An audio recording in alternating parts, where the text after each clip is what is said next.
ഏവർക്കും സഹകാരി റൈസ് പ്ലസിൻ്റെ മറ്റൊരു ഓൺലൈൻ ക്ലാസ്സിലേക്ക് സ്വാഗതം. അപ്പോൾ കഴിഞ്ഞ ക്ലാസ്സിൽ നമ്മൾ കറണ്ട് ഇലക്ട്രിസിറ്റിയുമായി ബന്ധപ്പെടുത്തി പാർട്ട് 1 വീഡിയോ ചെയ്തായിരുന്നു. അതിൽ പ്രധാനമായിട്ട് നമ്മൾ പഠിച്ചു നിർത്തിയത് ഓംസ് ലാ വരെയാണ്. അപ്പോൾ ഇന്നത്തെ ക്ലാസ്സിൽ നമ്മൾ അതിൻ്റെ ബാക്കി കാര്യങ്ങളാണ് ഡിസ്കസ് ചെയ്യുന്നത്. അപ്പോൾ കഴിഞ്ഞ ക്ലാസ്സിൽ പഠിച്ച കറണ്ടിനെക്കുറിച്ചും കറണ്ട് ഡെൻസിറ്റിയെക്കുറിച്ചും ഡ്രിഫ്റ്റ് വെലോസിറ്റിയെക്കുറിച്ചും മൊബിലിറ്റിയെക്കുറിച്ചും ഓംസ് ലായെക്കുറിച്ചും നിങ്ങൾക്ക് അറിയാമെന്ന് ഞാൻ വിചാരിക്കുന്നു. അപ്പോൾ നമുക്ക് ബാക്കിയിലേക്ക് പോകാം. കഴിഞ്ഞ ദിവസം നമ്മൾ പറഞ്ഞു നിർത്തിയത് ഓംസ് ലാ എന്ന് പറയുന്നൊരു സെക്ഷനാണ് അല്ലേ. ഓംസ് ലായുടെ ഇക്വേഷനൊക്കെ എല്ലാവർക്കും അറിയാം. വി ഈസ് ഈക്വൽ ടു ഏതാണ്? ഐ ആർ ആണ്, അല്ലെങ്കിൽ I is equal to V by R ആണ്, അല്ലെങ്കിൽ R is equal to V by A ആണ്. അതിൽ നമ്മൾ പറഞ്ഞൊരു കാര്യമുണ്ട്, റെസിസ്റ്റൻസ് അല്ലേ. ഓംസ് ലായുമായി ബന്ധപ്പെടുത്തി നമ്മൾ പറഞ്ഞത് V is equal to I R അല്ലേ. ഇതിൽ ആർ എന്ന് പറയുന്നത് ആണ് നമ്മൾ റെസിസ്റ്റൻസ് ആയിട്ട് പരിഗണിച്ചത്. റെസിസ്റ്റൻസ് എന്ന് പറയുമ്പോൾ it is the ability of a material to resist current എന്ന് പറഞ്ഞാൽ resistance is the ability of a material to oppose electric current.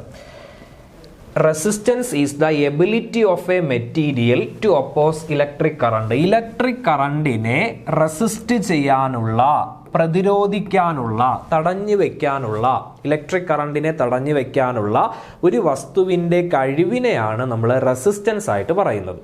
അപ്പോൾ ഓരോ വസ്തുക്കൾക്കും, ഓരോ മെറ്റീരിയൽസിനും ഓരോ റെസിസ്റ്റൻസ് ആണ്. ചിലപ്പോൾ ചില വസ്തുക്കളിലൂടെ നല്ല വേഗത്തിൽ കറണ്ട് പാസ് ചെയ്യും, അപ്പോൾ അതിൻ്റെ റെസിസ്റ്റൻസ് കുറവാണ്, പ്രതിരോധം കുറവാണ്. എന്നാൽ ചില വസ്തുക്കളിലൂടെ കറണ്ട് പാസ് ചെയ്യുന്നത് വളരെ പതുക്കെയായിരിക്കും, പെട്ടെന്ന് അങ്ങ് എത്താൻ പറ്റത്തില്ല, അപ്പോൾ അതിന് റെസിസ്റ്റൻസ് കൂടുതലായിരിക്കും. ഓക്കെ, അപ്പോൾ റെസിസ്റ്റൻസ് എന്ന് പറയുന്നത് ഇലക്ട്രിക് കറണ്ടിനെ ഒപ്പോസ് ചെയ്യാനുള്ള എബിലിറ്റി, കഴിവിൻ്റെ പേരാണ് എന്ത്? റെസിസ്റ്റൻസ് എന്ന് ശ്രദ്ധിക്കും. ഓക്കെ, ഈ റെസിസ്റ്റൻസിൻ്റെ യൂണിറ്റ് ആയിട്ട് നമ്മൾ പറയുന്നത് ഓം ആണ്. റെസിസ്റ്റൻസിൻ്റെ യൂണിറ്റ് എന്ന് പറയുന്നത് ഓം ആണ്. ഓം എന്ന് നമ്മൾ ഡിനോട്ട് ചെയ്യുന്നത് ഇങ്ങനെയാണ്, ഇതാണ് സിമ്പൽ, ഓമിൻ്റെ സിമ്പൽ ഇതാണ്. അപ്പോൾ ഓം ആണ് റെസിസ്റ്റൻസിൻ്റെ യൂണിറ്റ് എന്ന് പഠിക്കുക. പരീക്ഷയ്ക്ക് ചോദിച്ചിട്ടുണ്ട് റെസിസ്റ്റൻസിൻ്റെ യൂണിറ്റ് ഏതാണ്, കറണ്ടിൻ്റെ യൂണിറ്റ് ഏതാണ്, വോൾട്ടേജ് അഥവാ പൊട്ടൻഷ്യലിൻ്റെ യൂണിറ്റ് ഏതാണ് എന്നൊക്കെ ചോദിക്കാം. പൊട്ടൻഷ്യലിൻ്റെ യൂണിറ്റ് വോൾട്ടാണ്, കറണ്ടിൻ്റെ യൂണിറ്റ് ആംപെയർ ആണ്, റെസിസ്റ്റൻസിൻ്റെ യൂണിറ്റ് ഓം ആണ്. ഒരിക്കൽ കൂടെ വോൾട്ടേജിൻ്റെ യൂണിറ്റ് അഥവാ പൊട്ടൻഷ്യലിന്റെ യൂണിറ്റ് വോൾട്ട് ആണ്, കറണ്ടിന്റെ യൂണിറ്റ് ആംപെയർ ആണ്, ആംപെയർ. അതുപോലെ തന്നെ റെസിസ്റ്റൻസിന്റെ യൂണിറ്റ്, ഇപ്പൊ നമ്മൾ പഠിച്ച റെസിസ്റ്റൻസിന്റെ യൂണിറ്റ് എന്ന് പറയുന്നത് ഓം ആണ്. ഓം, OHM എന്നിടുക, അല്ലെങ്കിൽ ഓമിന്റെ സിമ്പൽ ഇടുക. അപ്പൊ ഇത്രയുമാണ് പ്രധാനപ്പെട്ട യൂണിറ്റുകൾ, ഇതുമായി ബന്ധപ്പെടുത്തി വരുന്ന പ്രധാനപ്പെട്ട യൂണിറ്റുകൾ. റെസിസ്റ്റൻസും കപ്പാസിറ്റൻസും ഒക്കെ സ്ഥിരം ചോദിക്കുന്നതാണ്. റെസിസ്റ്റൻസിൻ്റെത് ഓം ആണ്, കപ്പാസിറ്റൻസിൻ്റെത് ഫാരഡ് ആണ്. Capacitance is the farad is the unit of capacitance, അല്ലെങ്കിൽ what is the unit of capacitance എന്ന് ചോദിച്ചാൽ അത് ഫാരഡ് ആണ്. അപ്പോൾ റെസിസ്റ്റൻസിൻ്റെ യൂണിറ്റ് ഓം ആണ്. ഇനി നോക്ക്, ഈ പറയുന്ന കാര്യങ്ങളെ റെസിസ്റ്റൻസ് ഡിപ്പെൻഡ് ചെയ്യുന്നതാണ്. അതായത് താഴെ പറയുന്ന കാര്യങ്ങൾക്കനുസരിച്ചിട്ട് റെസിസ്റ്റൻസ് ചേഞ്ച് ചെയ്യും. നോക്ക്, റെസിസ്റ്റൻസിനെ ഡിപ്പെൻഡ് ചെയ്യുന്ന ഫാക്ടേഴ്സ്. അപ്പോൾ പരീക്ഷയ്ക്ക് ചോദിക്കാം, താഴെ തന്നിരിക്കുന്നവയിൽ ഏത് കാര്യമാണ് ഒരു ചാലകത്തിൻ്റെ അല്ലെങ്കിൽ ഒരു റെസിസ്റ്ററിൻ്റെ റെസിസ്റ്റൻസിനെ ഡിപ്പെൻഡ് ചെയ്യുന്നത്? അതിൽ ഒന്നാമത്തെ കാര്യമാണ് ലെങ്ത്. അപ്പം ലെങ്തിനനുസരിച്ച് എന്ത് മാറും? റെസിസ്റ്റൻസ് ചേഞ്ച് ചെയ്യും. രണ്ടാമത്തെ കാര്യമാണ് ഏരിയ. ഏരിയയ്ക്കനുസരിച്ചിട്ട് എന്ത് മാറും? റെസിസ്റ്റൻസിൽ വ്യത്യാസം ഉണ്ടാവും. മൂന്നാമത്തെ കാര്യമാണ് nature of material. Material change ചെയ്യുന്നതിനനുസരിച്ചിട്ട് റെസിസ്റ്റൻസ് മാറും. അതായത് എല്ലാ മെറ്റീരിയൽസിനും ഒരേ റെസിസ്റ്റൻസ് അല്ല, ഒരേ പ്രതിരോധകമല്ല, അല്ലെങ്കിൽ ഒരു പ്രതിരോധമല്ല. ഒരു എക്സാമ്പിൾ പറഞ്ഞാൽ, കോപ്പറിനുള്ള റെസിസ്റ്റൻസ് അല്ല ഇരുമ്പിന്. മനസ്സിലായ? കോപ്പറിനുള്ള റെസിസ്റ്റൻസ് അല്ല ഇരുമ്പിന് വരുന്നത്. മെറ്റീരിയൽ ചേഞ്ച് ചെയ്യുന്നതിനനുസരിച്ചിട്ട് റെസിസ്റ്റൻസിന്റെ വാല്യൂസിന് എന്ത് വരും? വ്യത്യാസം വരും. ഇപ്പൊ റെസിസ്റ്റൻസിനെ ഡിപ്പെൻഡ് ചെയ്യുന്ന ഫാക്ടേഴ്സ് ഏതൊക്കെയാണെന്ന് ചോദിച്ചാൽ ലെങ്ത് ഉണ്ട്, ഏരിയ ഉണ്ട്, നേച്ചർ ഓഫ് മെറ്റീരിയൽ ഉണ്ട്. The last one is temperature. ടെമ്പറേച്ചറിനനുസരിച്ചിട്ടും എന്ത് ചേഞ്ച് ചെയ്യും? റെസിസ്റ്റൻസ് മാറും. അപ്പൊ താപനിലയ്ക്ക് വ്യത്യാസം വന്നാൽ റെസിസ്റ്റൻസിന് മാറ്റം ഉണ്ടാവും. വസ്തുക്കൾ മാറ്റിയാൽ, നേച്ചർ ഓഫ് മെറ്റീരിയൽസ് ചേഞ്ച് ചെയ്താൽ റെസിസ്റ്റൻസ് മാറും. വസ്തുവിൻ്റെ ഏരിയയ്ക്കോ ലെങ്തിനോ എന്തെങ്കിലും മാറ്റം സംഭവിച്ചാലും റെസിസ്റ്റൻസിന് ചേഞ്ച് സംഭവിക്കും. അപ്പോൾ റെസിസ്റ്റൻസ് എന്ന് പറയുമ്പോൾ ഇലക്ട്രിക് കറണ്ടിനെ പ്രതിരോധിക്കുന്ന അല്ലെങ്കിൽ റെസിസ്റ്റ് ചെയ്യുന്ന എബിലിറ്റിക്ക് വിളിക്കുന്ന പേരാണ് റെസിസ്റ്റൻസ്. റെസിസ്റ്റൻസിന്റെ യൂണിറ്റ് എന്ന് പറയുന്നത് ഓം ആണ്. റെസിസ്റ്റൻസ് ഈ 4 കാര്യങ്ങൾക്കനുസരിച്ച് മാറും. ലെങ്തിനനുസരിച്ച്, ഏരിയയ്ക്കനുസരിച്ച്, നേച്ചർ ഓഫ് മെറ്റീരിയലിനനുസരിച്ച്, ടെമ്പറേച്ചറിനനുസരിച്ച്. ഓക്കെ, ഇത്രയും കാര്യത്തിൽ ആർക്കും ഡൗട്ട് ഇല്ലല്ലോ, സംശയമില്ലല്ലോ. ഇനി 1 മിനിറ്റ് എല്ലാവരും കൂടെ നോക്കിയേ. ഈ ലെങ്ത് എന്ന് പറയുന്ന കാര്യം, ഒരു വസ്തുവിന്റെ ലെങ്ത് നീളത്തിൽ ഞാൻ മാറ്റം വരുത്തുന്നു, നീളം കൂട്ടിക്കൊണ്ടിരുന്നാൽ ആ വസ്തുവിന്റെ റെസിസ്റ്റൻസും കൂടി വരും. അതായത് ചാലകങ്ങളുടെ അല്ലെങ്കിൽ ഏതൊരു വസ്തുവിന്റെയും നീളത്തിൽ ഞാൻ വർധനവ് വരുത്തിയാൽ അവിടെ ഉണ്ടാകുന്ന റെസിസ്റ്റൻസിന്റെ വാല്യൂ കൂടും. എന്ന് പറയുമ്പോൾ ലെങ്ത്തും റെസിസ്റ്റൻസും നേരനുപാതത്തിലാണ്, ഡയറക്റ്റ്ലി പ്രൊപ്പോർഷണൽ ആണ്. നീളം വർധനവ് ഉണ്ടാകുമ്പോൾ റെസിസ്റ്റൻസിൽ മാറ്റം ഉണ്ടാകും, റെസിസ്റ്റൻസ് കൂടും. നീളം കുറയുമ്പോൾ റെസിസ്റ്റൻസ് കുറയും. അപ്പൊ ലെങ്ത്തും റെസിസ്റ്റൻസും എങ്ങനെയാണ്? ഡയറക്റ്റ്ലി പ്രൊപ്പോർഷണൽ ആണ്. രണ്ടാമത്തെ കാര്യം നോക്കിക്കേ, ഏരിയ. അപ്പൊ ഏരിയ എടുക്കുവാണെങ്കിൽ ഏരിയ കൂട്ടുന്നതിനനുസരിച്ചിട്ട് റെസിസ്റ്റൻസിന്റെ വാല്യൂ കുറഞ്ഞു വരും. ഏരിയ കൂട്ടുമ്പോൾ റെസിസ്റ്റൻസിന്റെ വാല്യൂ എന്ത് ചെയ്യും? കുറയും. അപ്പൊ ഏരിയ കൂട്ടുമ്പോൾ റെസിസ്റ്റൻസിന്റെ വാല്യൂ കുറയും. ഇൻവേഴ്സ്ലി പ്രൊപ്പോർഷണൽ ആണ്. എന്നാൽ ലെങ്ത്തുമായിട്ട് ഡയറക്റ്റ്ലി പ്രൊപ്പോർഷണൽ ആണ്, ഏരിയയുമായിട്ട് ഇൻവേഴ്സ്ലി പ്രൊപ്പോർഷണൽ ആണ്. നേച്ചർ ഓഫ് മെറ്റീരിയൽ നമുക്ക് വിടാം. മെറ്റീരിയൽ ചേഞ്ച് ചെയ്യുന്നതിനനുസരിച്ച് ഓൾറെഡി റെസിസ്റ്റൻസ് ചേഞ്ച് ചെയ്യുമെന്ന് നമ്മൾ പഠിച്ചതാണ്. അപ്പോൾ അതിനെ നമുക്ക് ഇക്വേഷനിലേക്ക് ഒന്നും കൊണ്ടുവരാൻ പറ്റത്തില്ല. ഇനി നാലാമത്തെ കാര്യം ശ്രദ്ധിക്കുക, ടെമ്പറേച്ചർ വളരെ ഇമ്പോർട്ടൻ്റ് ആണ്. സാധാരണ കേസിൽ നമ്മൾ മെറ്റൽ കൺസിഡർ ചെയ്യുവാണ്. മെറ്റൽ എന്ന് പറയുമ്പോൾ മെറ്റലിന് നല്ല രീതിയിൽ റെസിസ്റ്റൻസ് കുറവാണ് അല്ലേ? മെറ്റൽസ് നല്ല രീതിയിൽ കറണ്ട് ഫ്ലോ കാണിക്കുന്ന വസ്തുക്കളാണ് മെറ്റൽസ്, ചാലകങ്ങൾ എന്നൊക്കെ പറയും. ലോഹങ്ങളൊക്കെ തന്നെ മെറ്റൽസ് ആണ്. അപ്പൊ മെറ്റൽസിന് എന്ത് കുറവാണ്? റെസിസ്റ്റൻസ് കുറവാണ്. ഇത്തരം മെറ്റൽസിനെ നമ്മൾ ചൂടാക്കുമ്പോൾ എന്ന് പറഞ്ഞാൽ ടെമ്പറേച്ചർ കൊടുക്കുന്ന സമയത്ത് മെറ്റൽസിന്റെ റെസിസ്റ്റൻസ് കൂടുകയാണ് ചെയ്യുന്നത്. മനസ്സിലായ?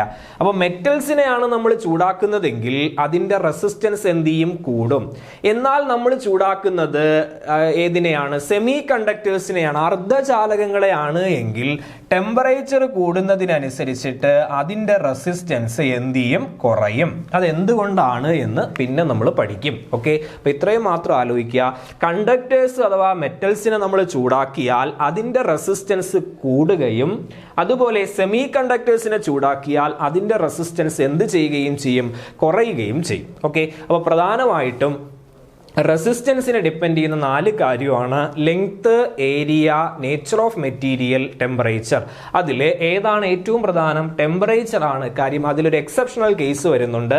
കണ്ടക്ടേഴ്സ് അഥവാ മെറ്റൽസിനെ നമ്മൾ ചൂടാക്കുന്ന സമയത്ത് അതിന്റെ റെസിസ്റ്റൻസ് കൂടുകയും സെമി കണ്ടക്ടേഴ്സിനെ ചൂടാക്കുമ്പോൾ അതിന്റെ റെസിസ്റ്റൻസ് എന്ത് ചെയ്യുകയും ചെയ്യും? കുറയുകയും ചെയ്യും. ഓക്കെ, ഈ പറഞ്ഞ കാര്യത്തെ ഞാനൊരു സമവാക്യമായിട്ട് നിങ്ങൾക്ക് എഴുതി കാണിക്കാം. Resistance is proportional to L by a. ഒരിക്കൽ കൂടെ, resistance is proportional to L by A. ഇവിടെ നോക്കിക്കേ, ലെങ്ത് കൂടുന്നതിനനുസരിച്ചിട്ട് റെസിസ്റ്റൻസ് കൂടും, ഏരിയ കൂടുന്നതിനനുസരിച്ചിട്ട് റെസിസ്റ്റൻസ് കുറയും. അപ്പൊ ഏരിയയുമായിട്ട് ഇൻവേഴ്സ്ലി ആണ്, ലെങ്തുമായിട്ട് ഡയറക്റ്റ്ലി ആണ്. അപ്പൊ ഇങ്ങനെയാണ് എഴുതുന്നത്, R proportional to L by A എന്ന് എഴുതാം. ഇനി നോക്കി, ഈ പ്രപ്പോർഷണാലിറ്റി മാറ്റണമെങ്കിൽ നമ്മൾ പഠിച്ചിട്ടുണ്ട്, ഏതൊരു പ്രപ്പോർഷണാലിറ്റിയും ഒരു സ്ഥലത്ത് നിന്ന് റിമൂവ് ചെയ്യണമെങ്കിൽ, ഒരു ഈക്വൽ സൈൻ കൊണ്ടുവരണമെങ്കിൽ ഒരു കോൺസ്റ്റന്റ് കൊണ്ട് മൾട്ടിപ്ലൈ ചെയ്യണം. അപ്പൊ നമ്മൾ എഴുതും R equal to a constant, ശ്രദ്ധിച്ചോളണം, റോ ഇൻറ്റു എന്തെന്ന് എഴുതും? L by A, rho into L by A. Okay, ഇപ്പൊ ഇവിടെ വന്നിട്ട് കോൺസ്റ്റന്റ് ആരാ? കോൺസ്റ്റന്റ് ആണ് റോ എന്ന് പറഞ്ഞു. ഒരിക്കൽ കൂടെ, R proportional to L by A ആണ്, അത് നമ്മൾ ഓൾറെഡി പഠിച്ചതാണ്. അപ്പൊ പ്രപ്പോർഷണാലിറ്റി മാറ്റണം. പ്രപ്പോർഷണാലിറ്റി മാറ്റിയിട്ട് ഈക്വൽ സൈൻ കൊണ്ടുവരാനായിട്ട് ഒരു കോൺസ്റ്റന്റ് കൊണ്ടുവരിക. ആ കോൺസ്റ്റന്റിന്റെ പേരാണ് എന്ത്? റോ. റോ എന്ന് പറഞ്ഞാൽ റെസിസ്റ്റിവിറ്റി എന്ന് ആലോചിക്കുക. റോയുടെ പേരാണ് റെസിസ്റ്റിവിറ്റി. റോയുടെ പേര് എന്തുവാണ്? റെസിസ്റ്റിവിറ്റി. ഓക്കെ, ഒരിക്കൽ കൂടെ ഇത്രയും നോക്കുക. 6 റെസിസ്റ്റൻസ് ആണ്, റോ എന്ന് പറഞ്ഞാൽ റെസിസ്റ്റിവിറ്റി ആണ്. റെസിസ്റ്റൻസിന്റെ യൂണിറ്റ് നമ്മൾ പഠിച്ചിട്ടുണ്ട്, അത് ഓം ആണ്. റെസിസ്റ്റിവിറ്റിയുടെ യൂണിറ്റ് എന്ന് പറയുമ്പോൾ അത് ഓം മീറ്റർ ആണ്. അതെങ്ങനെയാ വരുന്നത്? R is equal to rho into L by A അല്ലേ? അപ്പൊ ആ റോ ഈക്വൽ ടു നമുക്ക് ഇങ്ങനെ എഴുതിക്കൂടെ? റോ ഈക്വൽ ടു നമുക്ക് ആർ എ ബൈ എൽ എന്ന് എഴുതിക്കൂടെ? ആർ എ ബൈ എൽ എന്ന് എഴുതാം. ഇനി ശ്രദ്ധിക്കുക, ഇതിലെ ആർ എ ബൈ എൽ എന്ന് എഴുതാം. അതിൽ ആർ എന്ന് പറഞ്ഞാൽ ഓം ആണ്, ഏരിയ എന്ന് പറഞ്ഞാൽ മീറ്റർ സ്ക്വയർ ആണ്, ബൈ ലെങ്ത് എന്ന് പറഞ്ഞാൽ മീറ്റർ ആണ്. മീറ്റർ സ്ക്വയർ എന്ന് പറഞ്ഞാൽ 2 എം ഉണ്ടെന്നല്ലേ? 2 മീറ്റർ സ്ക്വയർ എന്ന് പറയുമ്പോൾ 2 എം ഉണ്ട്. അപ്പൊ അതിൽ നിന്ന് ഒരു എമ്മും താഴത്തെ ഒരു എമ്മും കൂടെ കട്ട് ചെയ്യാം. ബാക്കി കിട്ടുന്ന ഏതാ? ബാക്കി കിട്ടുന്നത് ഓം മീറ്റർ എന്നാണ്. എന്ന് പറഞ്ഞാൽ റെസിസ്റ്റിവിറ്റിയുടെ യൂണിറ്റ് ഏതാണ്? ഓം മീറ്റർ ആണ്. റെസിസ്റ്റിവിറ്റിയുടെ യൂണിറ്റ് ഓം മീറ്റർ ആണ്. റെസിസ്റ്റൻസിന്റെ യൂണിറ്റ് ഓം ആണ്. അപ്പൊ റെസിസ്റ്റൻസിന്റെ സിമ്പൽ ഏതാ? ആറ്. റെസിസ്റ്റിവിറ്റിയുടെ സിമ്പൽ ഏതാ? റോ ആണ്. റെസിസ്റ്റൻസിന്റെ യൂണിറ്റ് ഓം ആണ്. റെസിസ്റ്റിവിറ്റിയുടേത് ഓം മീറ്റർ ആണ്. അപ്പോൾ ഇത്രയും കാര്യമാണ് നിങ്ങൾ റെസിസ്റ്റൻസുമായി ബന്ധപ്പെടുത്തി അറിഞ്ഞിരിക്കാനുള്ളത്. അപ്പോൾ ഇലക്ട്രിസിറ്റിയെ ഒപ്പോസ് ചെയ്യുന്നതിനെയാണ് നമ്മൾ റെസിസ്റ്റൻസ് എന്ന് പറയുന്നത്. Length, area, nature of material, temperature, ഇതൊക്കെ തന്നെ റെസിസ്റ്റൻസിനെ ഡിപ്പെൻഡ് ചെയ്യുന്ന ഫാക്ടേഴ്സ് ആണ്. അതുമായി ബന്ധപ്പെടുത്തി നമുക്കൊരു സമവാക്യത്തിലേക്ക് എത്തിച്ചേരാൻ പറ്റും. ആ സമവാക്യമാണ് R proportional to L/A. Proportionality മാറ്റിയിട്ട് ഈക്വൽ സൈൻ ഇടാനായിട്ട് ഒരു കോൺസ്റ്റന്റ് കൊണ്ടുവരിക. കോൺസ്റ്റന്റിന്റെ പേരാണ് റോ. അപ്പോൾ R is equal to rho into L/A എന്ന് എഴുതാം. റോയ്ക്ക് വിളിക്കുന്ന പേര് മറന്നു പോകരുത്. റോയുടെ പേരാണ് എന്ത്?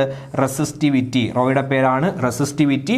അതുപോലെ തന്നെ റെസിസ്റ്റൻസിന്റെ യൂണിറ്റ് ഓം ആണ്. റെസിസ്റ്റിവിറ്റിയുടെ യൂണിറ്റ് ഏതുമാണ്? ഓം മീറ്റർ ആണ്.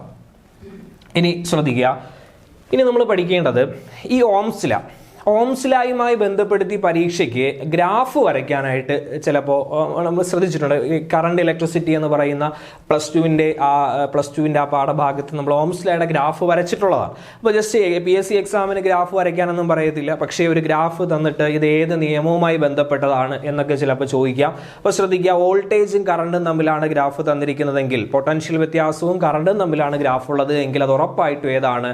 അത് ഓംസ് ലായുടെ ഗ്രാഫാണ്. ശ്രദ്ധിക്കുക, ഇപ്പോൾ ഇവിടെ ഞാൻ കാണിച്ചു ഇവിടെ നമ്മൾ എക്സ് ആക്സിസിൽ എടുക്കുന്നത് കറണ്ട് ആണ്, വൈ ആക്സിസിൽ എടുക്കുന്നത് വോൾട്ടേജ് ആണ്. അപ്പൊ ഐയും വിയും തമ്മിൽ വരയ്ക്കാം. അതുപോലെ തന്നെ നമുക്ക് തിരിച്ചു വരയ്ക്കാൻ പറ്റും. ഈ ഗ്രാഫിനെ നമുക്ക് ഇങ്ങനെ കാണിക്കാം, ഇതുപോലെ വരയ്ക്കാം. IV ഇത് ഇവിടെ കറണ്ട് ആണ്, ഇവിടെ വോൾട്ടേജ് ആണ്. അപ്പൊ കറണ്ട് വോൾട്ടേജും വെച്ച് വരയ്ക്കുമ്പോൾ ഗ്രാഫ് ഇങ്ങനെ വരുന്നു. ഓക്കെയാണ്. ഇനി ശ്രദ്ധിക്കുക, ഇനി കറണ്ടും വോൾട്ടേജും തിരിച്ചു വരയ്ക്കാം. ഇവിടെ കറണ്ടും ഇവിടെ വോൾട്ടേജും എടുക്കാം. ഇവിടെ കറണ്ടും ഇവിടെ വോൾട്ടേജും എടുക്കാം. അപ്പൊ രണ്ട് രീതിയിൽ നമുക്ക് ഗ്രാഫ് എടുക്കാനായിട്ട് പറ്റും. അപ്പൊ ഇവിടെ ശ്രദ്ധിക്കുക, ഓം നിയമം അനുസരിച്ചിട്ട് ഓംസ് ലോ പറഞ്ഞത് V = IR എന്നല്ലേ? ഓംസ് ലോ V = IR ആണ്. ഈ പറയുന്ന ഓംസ് ലോയെ ഗ്രാഫിക്കലി നമുക്ക് രണ്ട് രീതിയിൽ റെപ്രസെന്റ് ചെയ്യാൻ പറ്റും. ഒന്ന് ഗ്രാഫ് ഇങ്ങനെ വരയ്ക്കാൻ പറ്റും, അല്ലെങ്കിൽ ഗ്രാഫ് നമുക്ക് ഇങ്ങനെ വരയ്ക്കാൻ പറ്റും. ഇവിടെ VI വെച്ചും ഇവിടെ IV വെച്ചും. ഇവിടെ ശ്രദ്ധിക്കുക, ഈ ഗ്രാഫുകൾക്ക് സ്ലോപ്പ് ഉണ്ട്. എന്താ സ്ലോപ്പ് എന്ന് പറഞ്ഞാൽ ഒരു ലൈനിന്റെ ചരിവിനെയാണ് നമ്മൾ സ്ലോപ്പ് എന്ന് വിളിക്കുന്നത്. അപ്പോൾ സ്ലോപ്പ് കണ്ടുപിടിക്കുന്നത് എങ്ങനെയാണെന്ന് ഞാൻ പറഞ്ഞുതരാം. അപ്പോൾ ശ്രദ്ധിക്കുക, ഞാൻ ദാ ഇവിടെ വെച്ചുകൊണ്ട് ഒരു ട്രയാങ്കിൾ നിർമ്മിക്കുന്നു എന്ന് വിചാരിക്കുക. ദാ ട്രയാങ്കിൾ നിർമ്മിച്ചു. ട്രയാങ്കിൾ നിർമ്മിച്ചാൽ ദാ ഇത്രയും സൈഡ് എന്ന് പറയുന്നത് ആരാ? ഇത്രയും സൈഡ്, ദാ ഈ ഒരു സൈഡ് എന്ന് പറയുന്നത് ഇതിന് തുല്യമാണ്, വോൾട്ടേജ് ആണ്. ഈ ഒരു സൈഡ് എന്ന് പറഞ്ഞാൽ കറണ്ട് ആണ്. അപ്പൊ നിങ്ങൾ പറ, വോൾട്ടേജിനെ ഞാൻ എന്ത് ചെയ്യുന്നു? വോൾട്ടേജിനെ ഞാൻ കറണ്ട് കൊണ്ട് ഡിവൈഡ് ചെയ്യുന്നു. വോൾട്ടേജിനെ കറണ്ട് കൊണ്ട് ഡിവൈഡ് ചെയ്താൽ എനിക്ക് കിട്ടുന്നത് ആരാണ്? റെസിസ്റ്റൻസ് ആണ്. അപ്പൊ നിങ്ങൾ പറ, വിയും ഐയും വെച്ച് വരയ്ക്കുന്ന ഗ്രാഫിന്റെ സ്ലോപ്പ് കണ്ടുപിടിച്ചാൽ നമുക്ക് എന്ത് കിട്ടും? റെസിസ്റ്റൻസ് കിട്ടും. അതാണ് VI ഗ്രാഫിന്റെ സ്ലോപ്പ് നമുക്ക് എന്താ തരുന്നത്? റെസിസ്റ്റൻസിനെയാണ്. വോൾട്ടേജും കറണ്ടും തമ്മിൽ വെച്ച് വരയ്ക്കുന്ന ഗ്രാഫിനെ സ്ലോപ്പ് കണ്ടുപിടിച്ചാൽ റെസിസ്റ്റൻസ് കിട്ടും. എങ്ങനെയാണ് സ്ലോപ്പ് കണ്ടുപിടിക്കുന്നത്? ഒരു ലൈൻ തന്നിരുന്നാൽ ആ ലൈനുമായി ബന്ധപ്പെടുത്തി ഒരു ട്രയാങ്കിൾ നിർമ്മിക്കുക. ട്രയാങ്കിൾ നിർമ്മിച്ചിട്ട് ട്രയാങ്കിളിന്റെ ഉയർന്ന സൈഡ് നോക്കുക. ഉയർന്ന സൈഡിനെ താഴ്ന്ന സൈഡ് കൊണ്ട് ഡിവൈഡ് ചെയ്യുക. ഇവിടുത്തെ ഉയർന്ന സൈഡ് വോൾട്ടേജ് ആണ്, താഴ്ന്ന സൈഡ് കറണ്ട് ആണ്. അപ്പോൾ വോൾട്ടേജിനെ കറണ്ട് കൊണ്ട് ഡിവൈഡ് ചെയ്യുമ്പോൾ നമുക്ക് കിട്ടുന്നത് റെസിസ്റ്റൻസ് ആണ്. അപ്പോൾ വിയും ഐയും തമ്മിൽ വരയ്ക്കുന്ന ഗ്രാഫിന്റെ സ്ലോപ്പ് എന്ന് പറയുന്നത് റെസിസ്റ്റൻസിനെ തരും. ഇനി ഗ്രാഫ് മാറ്റമാണെന്ന് വിചാരിക്കുക. ഇവിടെ കറണ്ടും അതുപോലെ തന്നെ ഇവിടെ വോൾട്ടേജുമാണ്. കറണ്ട് വോൾട്ടേജും തമ്മിലാണ് ഞാൻ വരയ്ക്കുന്നത്. കറണ്ടും വോൾട്ടേജും തമ്മിലാണെങ്കിൽ ഈ ഗ്രാഫിന് ഞാൻ സ്ലോപ്പ് കാൽക്കുലേറ്റ് ചെയ്യുന്നു. അങ്ങനെ സ്ലോപ്പ് കണ്ടുപിടിച്ചാൽ എനിക്കറിയാം ഉയർന്ന സൈഡ് ഇവിടെ I ആണ്, താഴ്ന്ന സൈഡ് ഇവിടെ എന്താണ്? വോൾട്ടേജ് ആണ്. I/V എന്ന് പറഞ്ഞാൽ 1/റെസിസ്റ്റൻസ് ആണ്. 1/റെസിസ്റ്റൻസ് എന്ന് പറഞ്ഞാൽ IV ഗ്രാഫിന്റെ സ്ലോപ്പ് കണ്ടുപിടിക്കുമ്പോൾ നമുക്ക് കിട്ടുന്നത് 1/റെസിസ്റ്റൻസ് ആണ്. VI ഗ്രാഫിന്റെ സ്ലോപ്പ് റെസിസ്റ്റൻസിനെ തരുമ്പോൾ IV ഗ്രാഫിന്റെ സ്ലോപ്പ് തരുന്നത് 1/റെസിസ്റ്റൻസ് ആണ്. അപ്പൊ ശ്രദ്ധിക്കുക, രണ്ട് രീതിയിൽ നമുക്ക് ഗ്രാഫ് റെപ്രസെന്റ് ചെയ്യാൻ പറ്റും. ഓംസ് ലോയ്ക്ക് രണ്ട് രീതി വരയ്ക്കാം. VI വെച്ചും വരയ്ക്കാം, IV വെച്ചും വരയ്ക്കാം.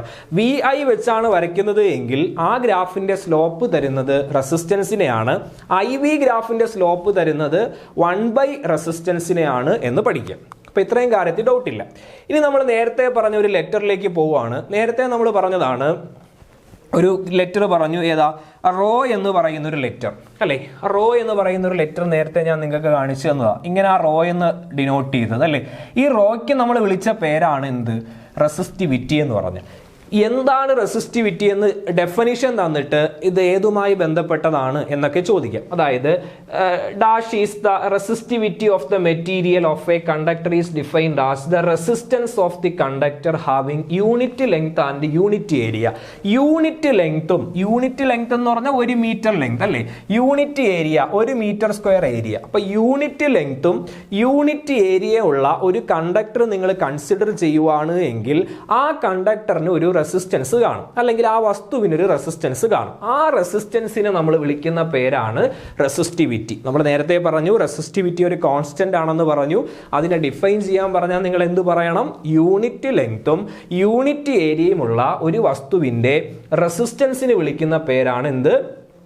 റെസിസ്റ്റിവിറ്റി. അതുപോലെ തന്നെ നോക്കുക, it does not depends on the dimension. അത് എന്തിനെ ഡിപ്പെൻഡ് ചെയ്യത്തില്ല? ഡയമെൻഷനെ ഡിപ്പെൻഡ് ചെയ്യത്തില്ല. എന്ന് പറഞ്ഞാൽ റെസിസ്റ്റിവിറ്റി ലെങ്തിനനുസരിച്ചും ഏരിയക്കനുസരിച്ചും ചേഞ്ച് ചെയ്യത്തില്ല. റെസിസ്റ്റിവിറ്റി നീളത്തിൽ മാറ്റം വരുത്തിയാലും ഏരിയയിൽ മാറ്റം വരുത്തിയാലും റെസിസ്റ്റിവിറ്റിക്ക് എന്ത് വരത്തില്ല? ചേഞ്ച് വരത്തില്ല. ഇപ്പൊ എൻ്റെ കയ്യിലിരിക്കുന്ന ഈ പേനെ ഞാൻ രണ്ടായിട്ട് ഒടിച്ചാൽ അതിന്റെ റെസിസ്റ്റൻസ് വാല്യൂ മാറും, റെസിസ്റ്റൻസ് കുറയും, കാര്യം നീളം കുറയുന്നുണ്ട്. പക്ഷേ റെസിസ്റ്റിവിറ്റി മാറത്തില്ല. കാരണം എന്താ? റെസിസ്റ്റിവിറ്റി ഡയമെൻഷൻസിനനുസരിച്ച് എന്ത് ചെയ്യത്തില്ല? ചേഞ്ച് ചെയ്യത്തില്ല. അപ്പൊ റെസിസ്റ്റിവിറ്റി മാറണമെങ്കിൽ എന്ത് ചെയ്യണം? മെറ്റീരിയൽ മാറണം. ഇപ്പൊ ഞാൻ എടുത്തിരിക്കുന്നത് കോപ്പറിന്റെ വസ്തുവാണ്, അതുപോലെ ഇരുമ്പാണ്, അലൂമിനിയമാണ്. അങ്ങനെ ഓരോ വസ്തുക്കൾ ചേഞ്ച് ചെയ്യുമ്പോഴാണ് ആർക്ക് വ്യത്യാസം വരുന്നത്? റെസിസ്റ്റിവിറ്റിക്ക് വ്യത്യാസം വരുന്നത്. അല്ലാതെ ഡയമെൻഷൻസ് ചേഞ്ച് ചെയ്താൽ എന്ത് മാറത്തില്ല? റെസിസ്റ്റിവിറ്റി മാറത്തില്ല. അപ്പൊ റെസിസ്റ്റിവിറ്റി എന്ന് പറഞ്ഞാൽ എന്താണ്? അതൊരു കോൺസ്റ്റന്റ് ആണ്. അതിനെങ്ങനെ ഡിഫൈൻ ചെയ്യാൻ പറ്റും? യൂണിറ്റ് ലെങ്തും യൂണിറ്റ് ഏരിയ ഉള്ള ഒരു വസ്തുവിന്റെ റെസിസ്റ്റൻസിന് വിളിക്കുന്ന പേരാണ് റെസിസ്റ്റിവിറ്റി. റെസിസ്റ്റിവിറ്റി ഒരിക്കലും എന്തിനനുസരിച്ച് മാറത്തില്ല?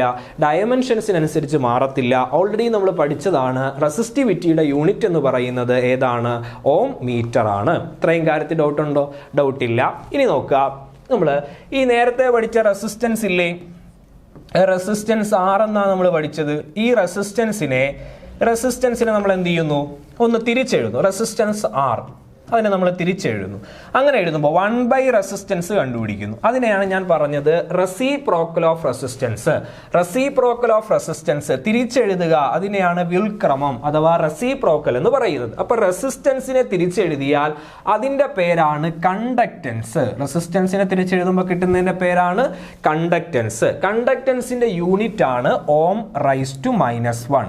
ഓം റൈസ് ടു -1. കണ്ടക്ടൻസിനെ നമുക്ക് വേണമെങ്കിൽ G എന്ന് റെപ്രസെന്റ് ചെയ്യാം. അപ്പൊ G എങ്ങനെയാ കണ്ടുപിടിക്കുന്നത്? G is equal to 1 resistance. 1 resistance. 1 resistance ആണ് കണ്ടക്ടൻസ്. കണ്ടക്ടൻസിന്റെ യൂണിറ്റ് ഏതാണ്? കണ്ടക്ടൻസിന്റെ യൂണിറ്റ് റെസിസ്റ്റൻസിന്റെ ഓം ആണ്. അപ്പൊ ഓമിനെ തിരിച്ചെഴുതുക, ഓം റൈസ് ടു -1. അല്ലെങ്കിൽ നമുക്ക് ഇങ്ങനെ പറയാം, ഓം റൈസ് ടു -1 എന്ന് ഇങ്ങനെ എഴുതിയാലും മതി. ഓക്കെ. അപ്പൊ റെസിസ്റ്റൻസിന്റെ തിരിച്ചു പറയുന്നതിന്റെ പേരാണ് എന്ത്? കണ്ടക്ടൻസ്. PSC എക്സാമിന് ചോദിക്കാം, reciprocal of resistance is called dash. ഉത്തരം കണ്ടക്ടൻസ് എന്നാണ്. കണ്ടക്ടൻസിന്റെ യൂണിറ്റ് എക്സാമിന് ചോദിക്കാം. കണ്ടക്ടൻസിന്റെ യൂണിറ്റ് എന്ന് പറയുന്നത് ഓം റൈസ് ടു ഏതാണ്? -1 ആണ്. ഇനി ഇതുപോലെ നോക്ക്, ഈ കണ്ടക്ടൻസ് നമ്മൾ പഠിച്ചതുപോലെ നമുക്ക് എന്ത് ചെയ്യാൻ പറ്റും? റെസിസ്റ്റിവിറ്റിയുടെ സിമ്പിൾ അറിയാം ഓൾറെഡി. റെസിസ്റ്റിവിറ്റിയുടെ സിമ്പിൾ ഏതാ? റോ ആണല്ലേ. ഈ റെസിസ്റ്റിവിറ്റിനെ നമുക്ക് എന്ത് ചെയ്യാൻ പറ്റും? തിരിച്ചെഴുതാൻ പറ്റും. അതിനെയാണ് റെസിപ്രോക്കൽ ഓഫ് എന്തെന്ന് വിളിക്കുന്നത്? Reciprocal of resistivity is called എന്ത്? കണ്ടക്ടിവിറ്റി. കണ്ടക്ടിവിറ്റി എന്ന് പറയുന്നത് റെസിസ്റ്റിവിറ്റിയുടെ റെസിപ്രോക്കൽ ആണ്. എന്തുവാ റെസിപ്രോക്കൽ എന്ന് പറഞ്ഞാൽ? റെസിപ്രോക്കൽ എന്ന് പറയുന്നത് വ്യുൽക്രമം, തിരിച്ചെഴുതുക, അതാണ് conductivity. Reciprocal of resistivity is called conductivity. Conductivity ആണ് സിഗ്മ. സിഗ്മ എന്ന് പറയുന്ന ലെറ്റർ ആണ് എന്തിനെ സൂചിപ്പിക്കുന്നത്? കണ്ടക്ടിവിറ്റിയെ സൂചിപ്പിക്കുന്നത്. അപ്പൊ കഴിഞ്ഞ ക്ലാസ് പാർട്ട് 1 വീഡിയോ കണ്ടവരാണെങ്കിൽ നമ്മൾ പഠിച്ചതാണ് ഓംസ് ലായ നമ്മൾ വെക്റ്റർ ഫോമിൽ എഴുതുന്നത് എങ്ങനെയാണ്? ഓംസ് ലായ വെക്റ്റർ ഫോമിൽ എഴുതേണ്ടത് J = സിഗ്മ E എന്നല്ലേ. അതില് ഈ ഇലക്ട്രിക് ഫീൽഡ് ആണ്, J കറണ്ട് ഡെൻസിറ്റി ആണ്, സിഗ്മ നമ്മൾ പഠിച്ചു. സിഗ്മയുടെ പേരാണ് ഇപ്പൊ നമ്മൾ പഠിച്ച എന്ത്? Conductivity. What is sigma? Sigma is denoted by conductivity. സിഗ്മേനെ നമ്മൾ ഡിനോട്ട് ചെയ്യുന്ന പേരാണ് കണ്ടക്ടിവിറ്റി. ഓക്കെ. അപ്പോൾ സിഗ്മയാണ് കണ്ടക്ടിവിറ്റി എന്ന് പഠിക്കുക. എന്താ കണ്ടക്ടിവിറ്റി എന്ന് ചോദിച്ചാൽ റെസിസ്റ്റിവിറ്റിയുടെ റെസിപ്രോക്കലാണ് എന്ത്? കണ്ടക്ടിവിറ്റി. അതുപോലെ തന്നെ reciprocal of resistivity is called conductivity. അപ്പോൾ ഇക്വേഷനായിട്ട് പറയുമ്പോൾ സിഗ്മ ഈക്വൽ ടു 1/ρ എന്ന് എഴുതാം. റോ ആണ് റെസിസ്റ്റിവിറ്റി. അപ്പോൾ റെസിസ്റ്റിവിറ്റിയെ തിരിച്ചു പറയുന്നതാണ് കണ്ടക്ടിവിറ്റി. അപ്പോൾ സിഗ്മ ഈക്വൽ ടു 1/ρ എന്ന് എഴുതാം. റോ മീൻസ് റെസിസ്റ്റിവിറ്റി ആണ്, അതിന്റെ യൂണിറ്റ് ഓം മീറ്റർ ആണ്. അപ്പോൾ ഓം മീറ്ററിനെ തിരിച്ചെഴുതുക. ഓം മീറ്ററിനെ തിരിച്ചെഴുതുമ്പോൾ ohm raise to -1 metre raise to -1 എന്ന് എഴുതാം. Ohm raise to -1 metre raise to -1 is the unit of ഏത്? കണ്ടക്ടിവിറ്റി. അപ്പോൾ എക്സാമിന് ചോദിക്കാം ഓം റൈസ് ടു -1 എന്തിന്റെ യൂണിറ്റ് ആണ്? അത് കണ്ടക്ടൻസിന്റെ യൂണിറ്റ് ആണ്. Ohm raise to -1 metre raise to -1 എന്തിന്റെ യൂണിറ്റ് ആണ്? അത് കണ്ടക്ടിവിറ്റിയുടെ യൂണിറ്റ് ആണ്. ഓക്കെ, ഇത്രയും കാര്യത്തിൽ സംശയമില്ല. ഒരിക്കൽ കൂടെ ഞാൻ അത് റിപ്പീറ്റ് ചെയ്യാം, ശ്രദ്ധിക്കുക. ഇപ്പം നമ്മൾ പഠിച്ച 6 എന്ന് പറയുന്ന ലെറ്റർ, 6 ഡിനോട്ട് ചെയ്യുന്നത് റെസിസ്റ്റൻസിനെയാണ്. റെസിസ്റ്റൻസ് ഞാൻ ഒന്ന് കൺക്ലൂഡ് ചെയ്ത് പറയുവാണ്, എല്ലാം കൂടെ ഒന്ന് സമ്മറൈസ് ചെയ്ത് പറയുവാണ്. റെസിസ്റ്റൻസ് ആണ് 6. അതിൻ്റെ യൂണിറ്റ് എന്ന് പറയുന്നത്, റെസിസ്റ്റൻസിൻ്റെ യൂണിറ്റ് ആണ് ഓം.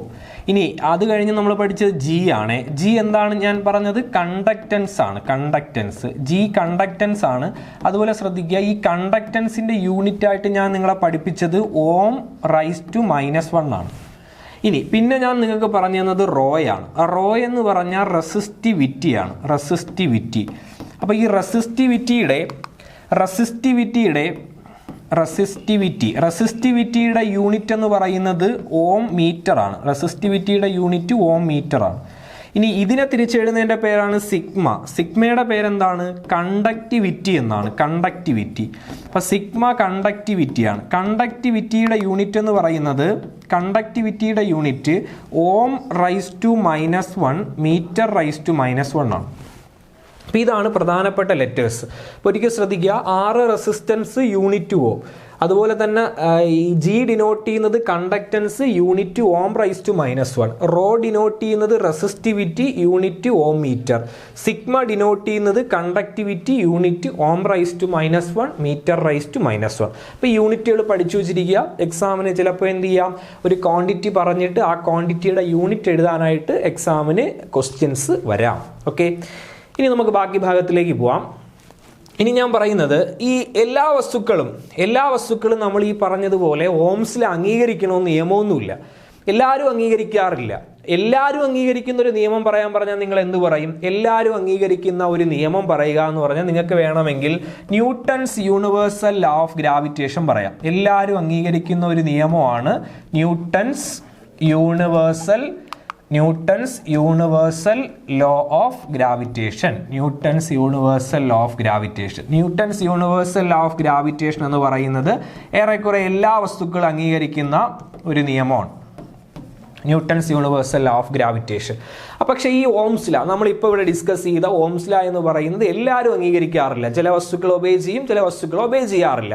അപ്പോൾ ഓംസ് ലോ ഒബേ ചെയ്യുന്ന വസ്തുക്കൾക്ക് വിളിക്കുന്ന പേര് ഓമിക് മെറ്റീരിയൽ എന്നാണ്. What is ohmic material? The substances which obey Ohm's law or called ohmic material. Ohm's law obey ചെയ്യുന്ന ആൾക്കാർക്ക് വിളിക്കുന്ന പേര് ഓമിക് മെറ്റീരിയൽ എന്നാണ്. എക്സാമ്പിൾ ആയിട്ട് നമുക്ക് വേണമെങ്കിൽ എന്ത് പറയാം? മെറ്റൽസ് ഓമിക് മെറ്റീരിയൽ ആണെന്ന് പറയാം. അപ്പോൾ ഓംസ് ലോ അംഗീകരിക്കുന്ന വസ്തുക്കളെ അല്ലെങ്കിൽ ഒബേ ചെയ്യുന്ന വസ്തുക്കളെയാണ് ഓമിക് മെറ്റീരിയൽ എന്ന് പറയുന്നത്. ഓമിക് മെറ്റീരിയൽസിന് ഉദാഹരണമാണ് ഏത്? മെറ്റൽസ്. അപ്പോൾ എക്സാമിന് ചോദിക്കുക, താഴെ തന്നിരിക്കുന്നവയിൽ ഓമിക് സബ്സ്റ്റൻസ് ഏതാണ്? അപ്പോൾ മെറ്റൽ ഉണ്ടെങ്കിൽ ഉറപ്പായിട്ട് ഓമിക് മെറ്റീരിയൽ ആയിട്ട് നമുക്ക് ആരെ പരിഗണിക്കാൻ പറ്റും? മെറ്റലിനെ പരിഗണിക്കാൻ പറ്റും.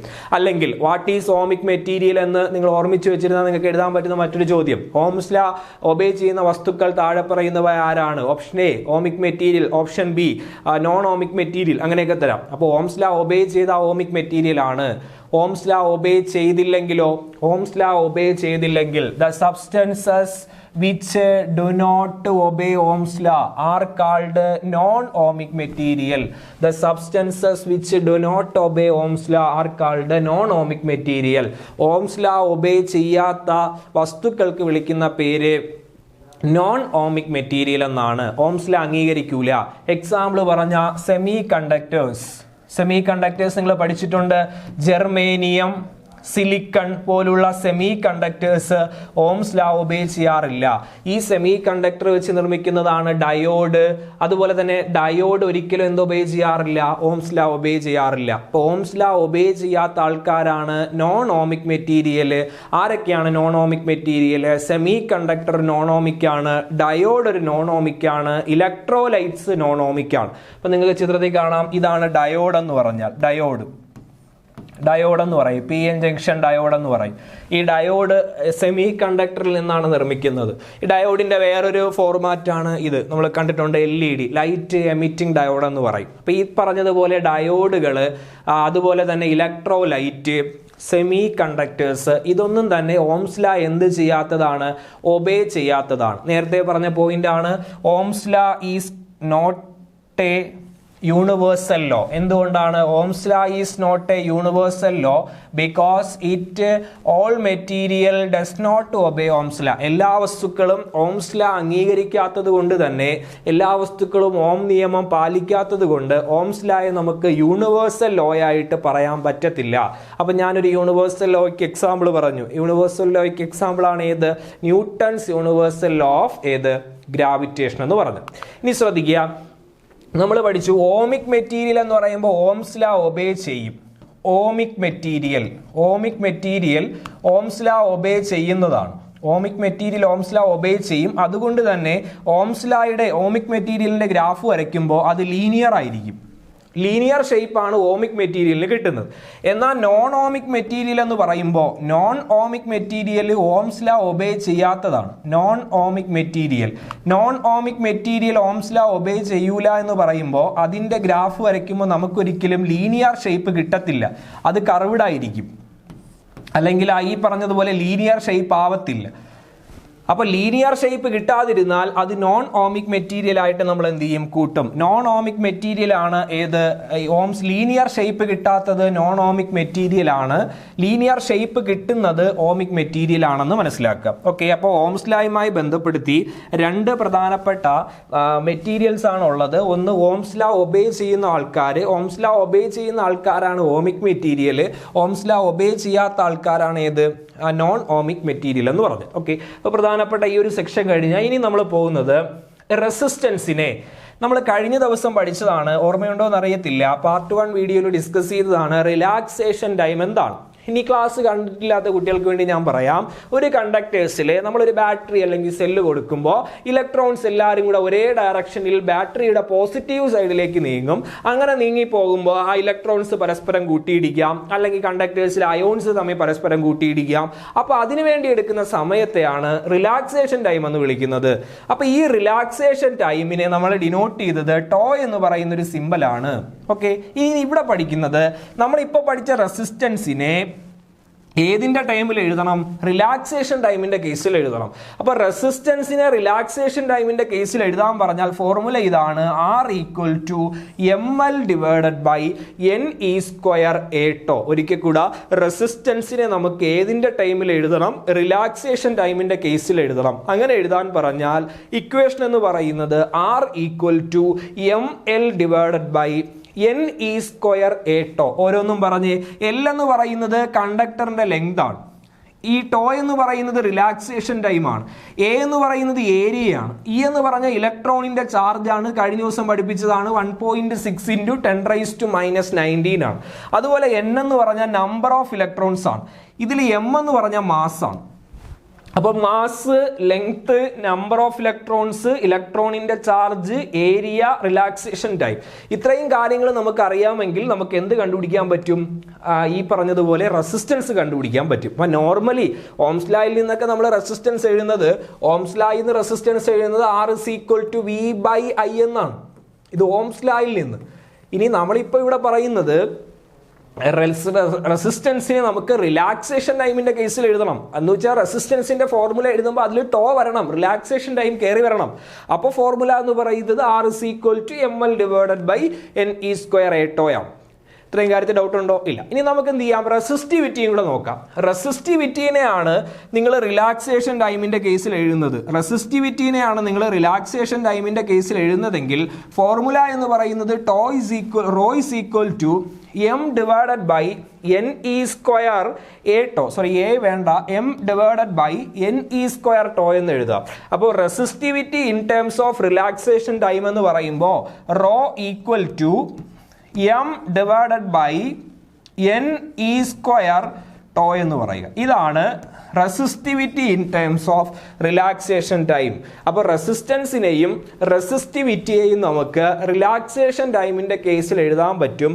റെസിസ്റ്റൻസ് ആണെങ്കിൽ ml divided by N E square A ടോയും, റെസിസ്റ്റിവിറ്റി ആണെങ്കിൽ m divided by N E square ടോയും ആണെന്ന് പഠിക്കുക. ഓക്കെ, ഇത് രണ്ട് ഇക്വേഷൻ ഓർമ്മിച്ച് വെച്ചിരുന്നാൽ മതി. പിന്നെ ഒന്ന് രണ്ട് സാഹചര്യങ്ങളിൽ നമ്മളത് എടുക്കാറുണ്ട്. അപ്പോൾ ഒരു ബുക്കിലേക്ക് നിങ്ങൾ എഴുതി വെച്ചിരിക്കുക. റെസിസ്റ്റൻസ് എന്ന് പറയുന്നത് ml divided by N E square ടോയും, റെസിസ്റ്റിവിറ്റി ആണ് എങ്കിൽ m divided by N E square ടോയും ആണ്. ഇനി ശ്രദ്ധിക്കുക, ഇനി നമ്മൾ പഠിച്ചത് മെറ്റൽസിലാണെങ്കിൽ for metals relaxation time decreases. അതായത് ഞാനിപ്പോൾ ഒരു മെറ്റൽ കൺസിഡർ ചെയ്യുന്നു.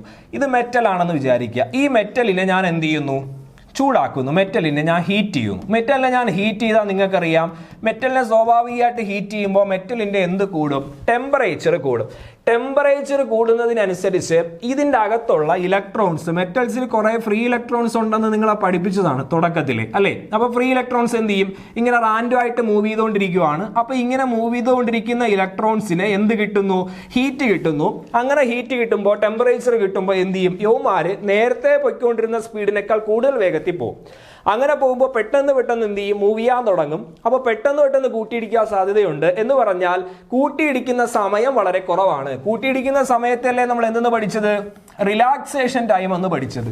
അപ്പോൾ എന്ത് ചെയ്യുന്നു, ടെമ്പറേച്ചറിനനുസരിച്ച് എന്ത് കുറയും, മെറ്റൽസിൽ റിലാക്സേഷൻ ടൈം കുറയും. നമ്മൾ നേരത്തെ പഠിച്ച ഇക്വേഷൻ ഏതാണ്, നേരത്തെ പഠിച്ചൊരു ഇക്വേഷൻ ഉണ്ട്, ശ്രദ്ധിക്കുക.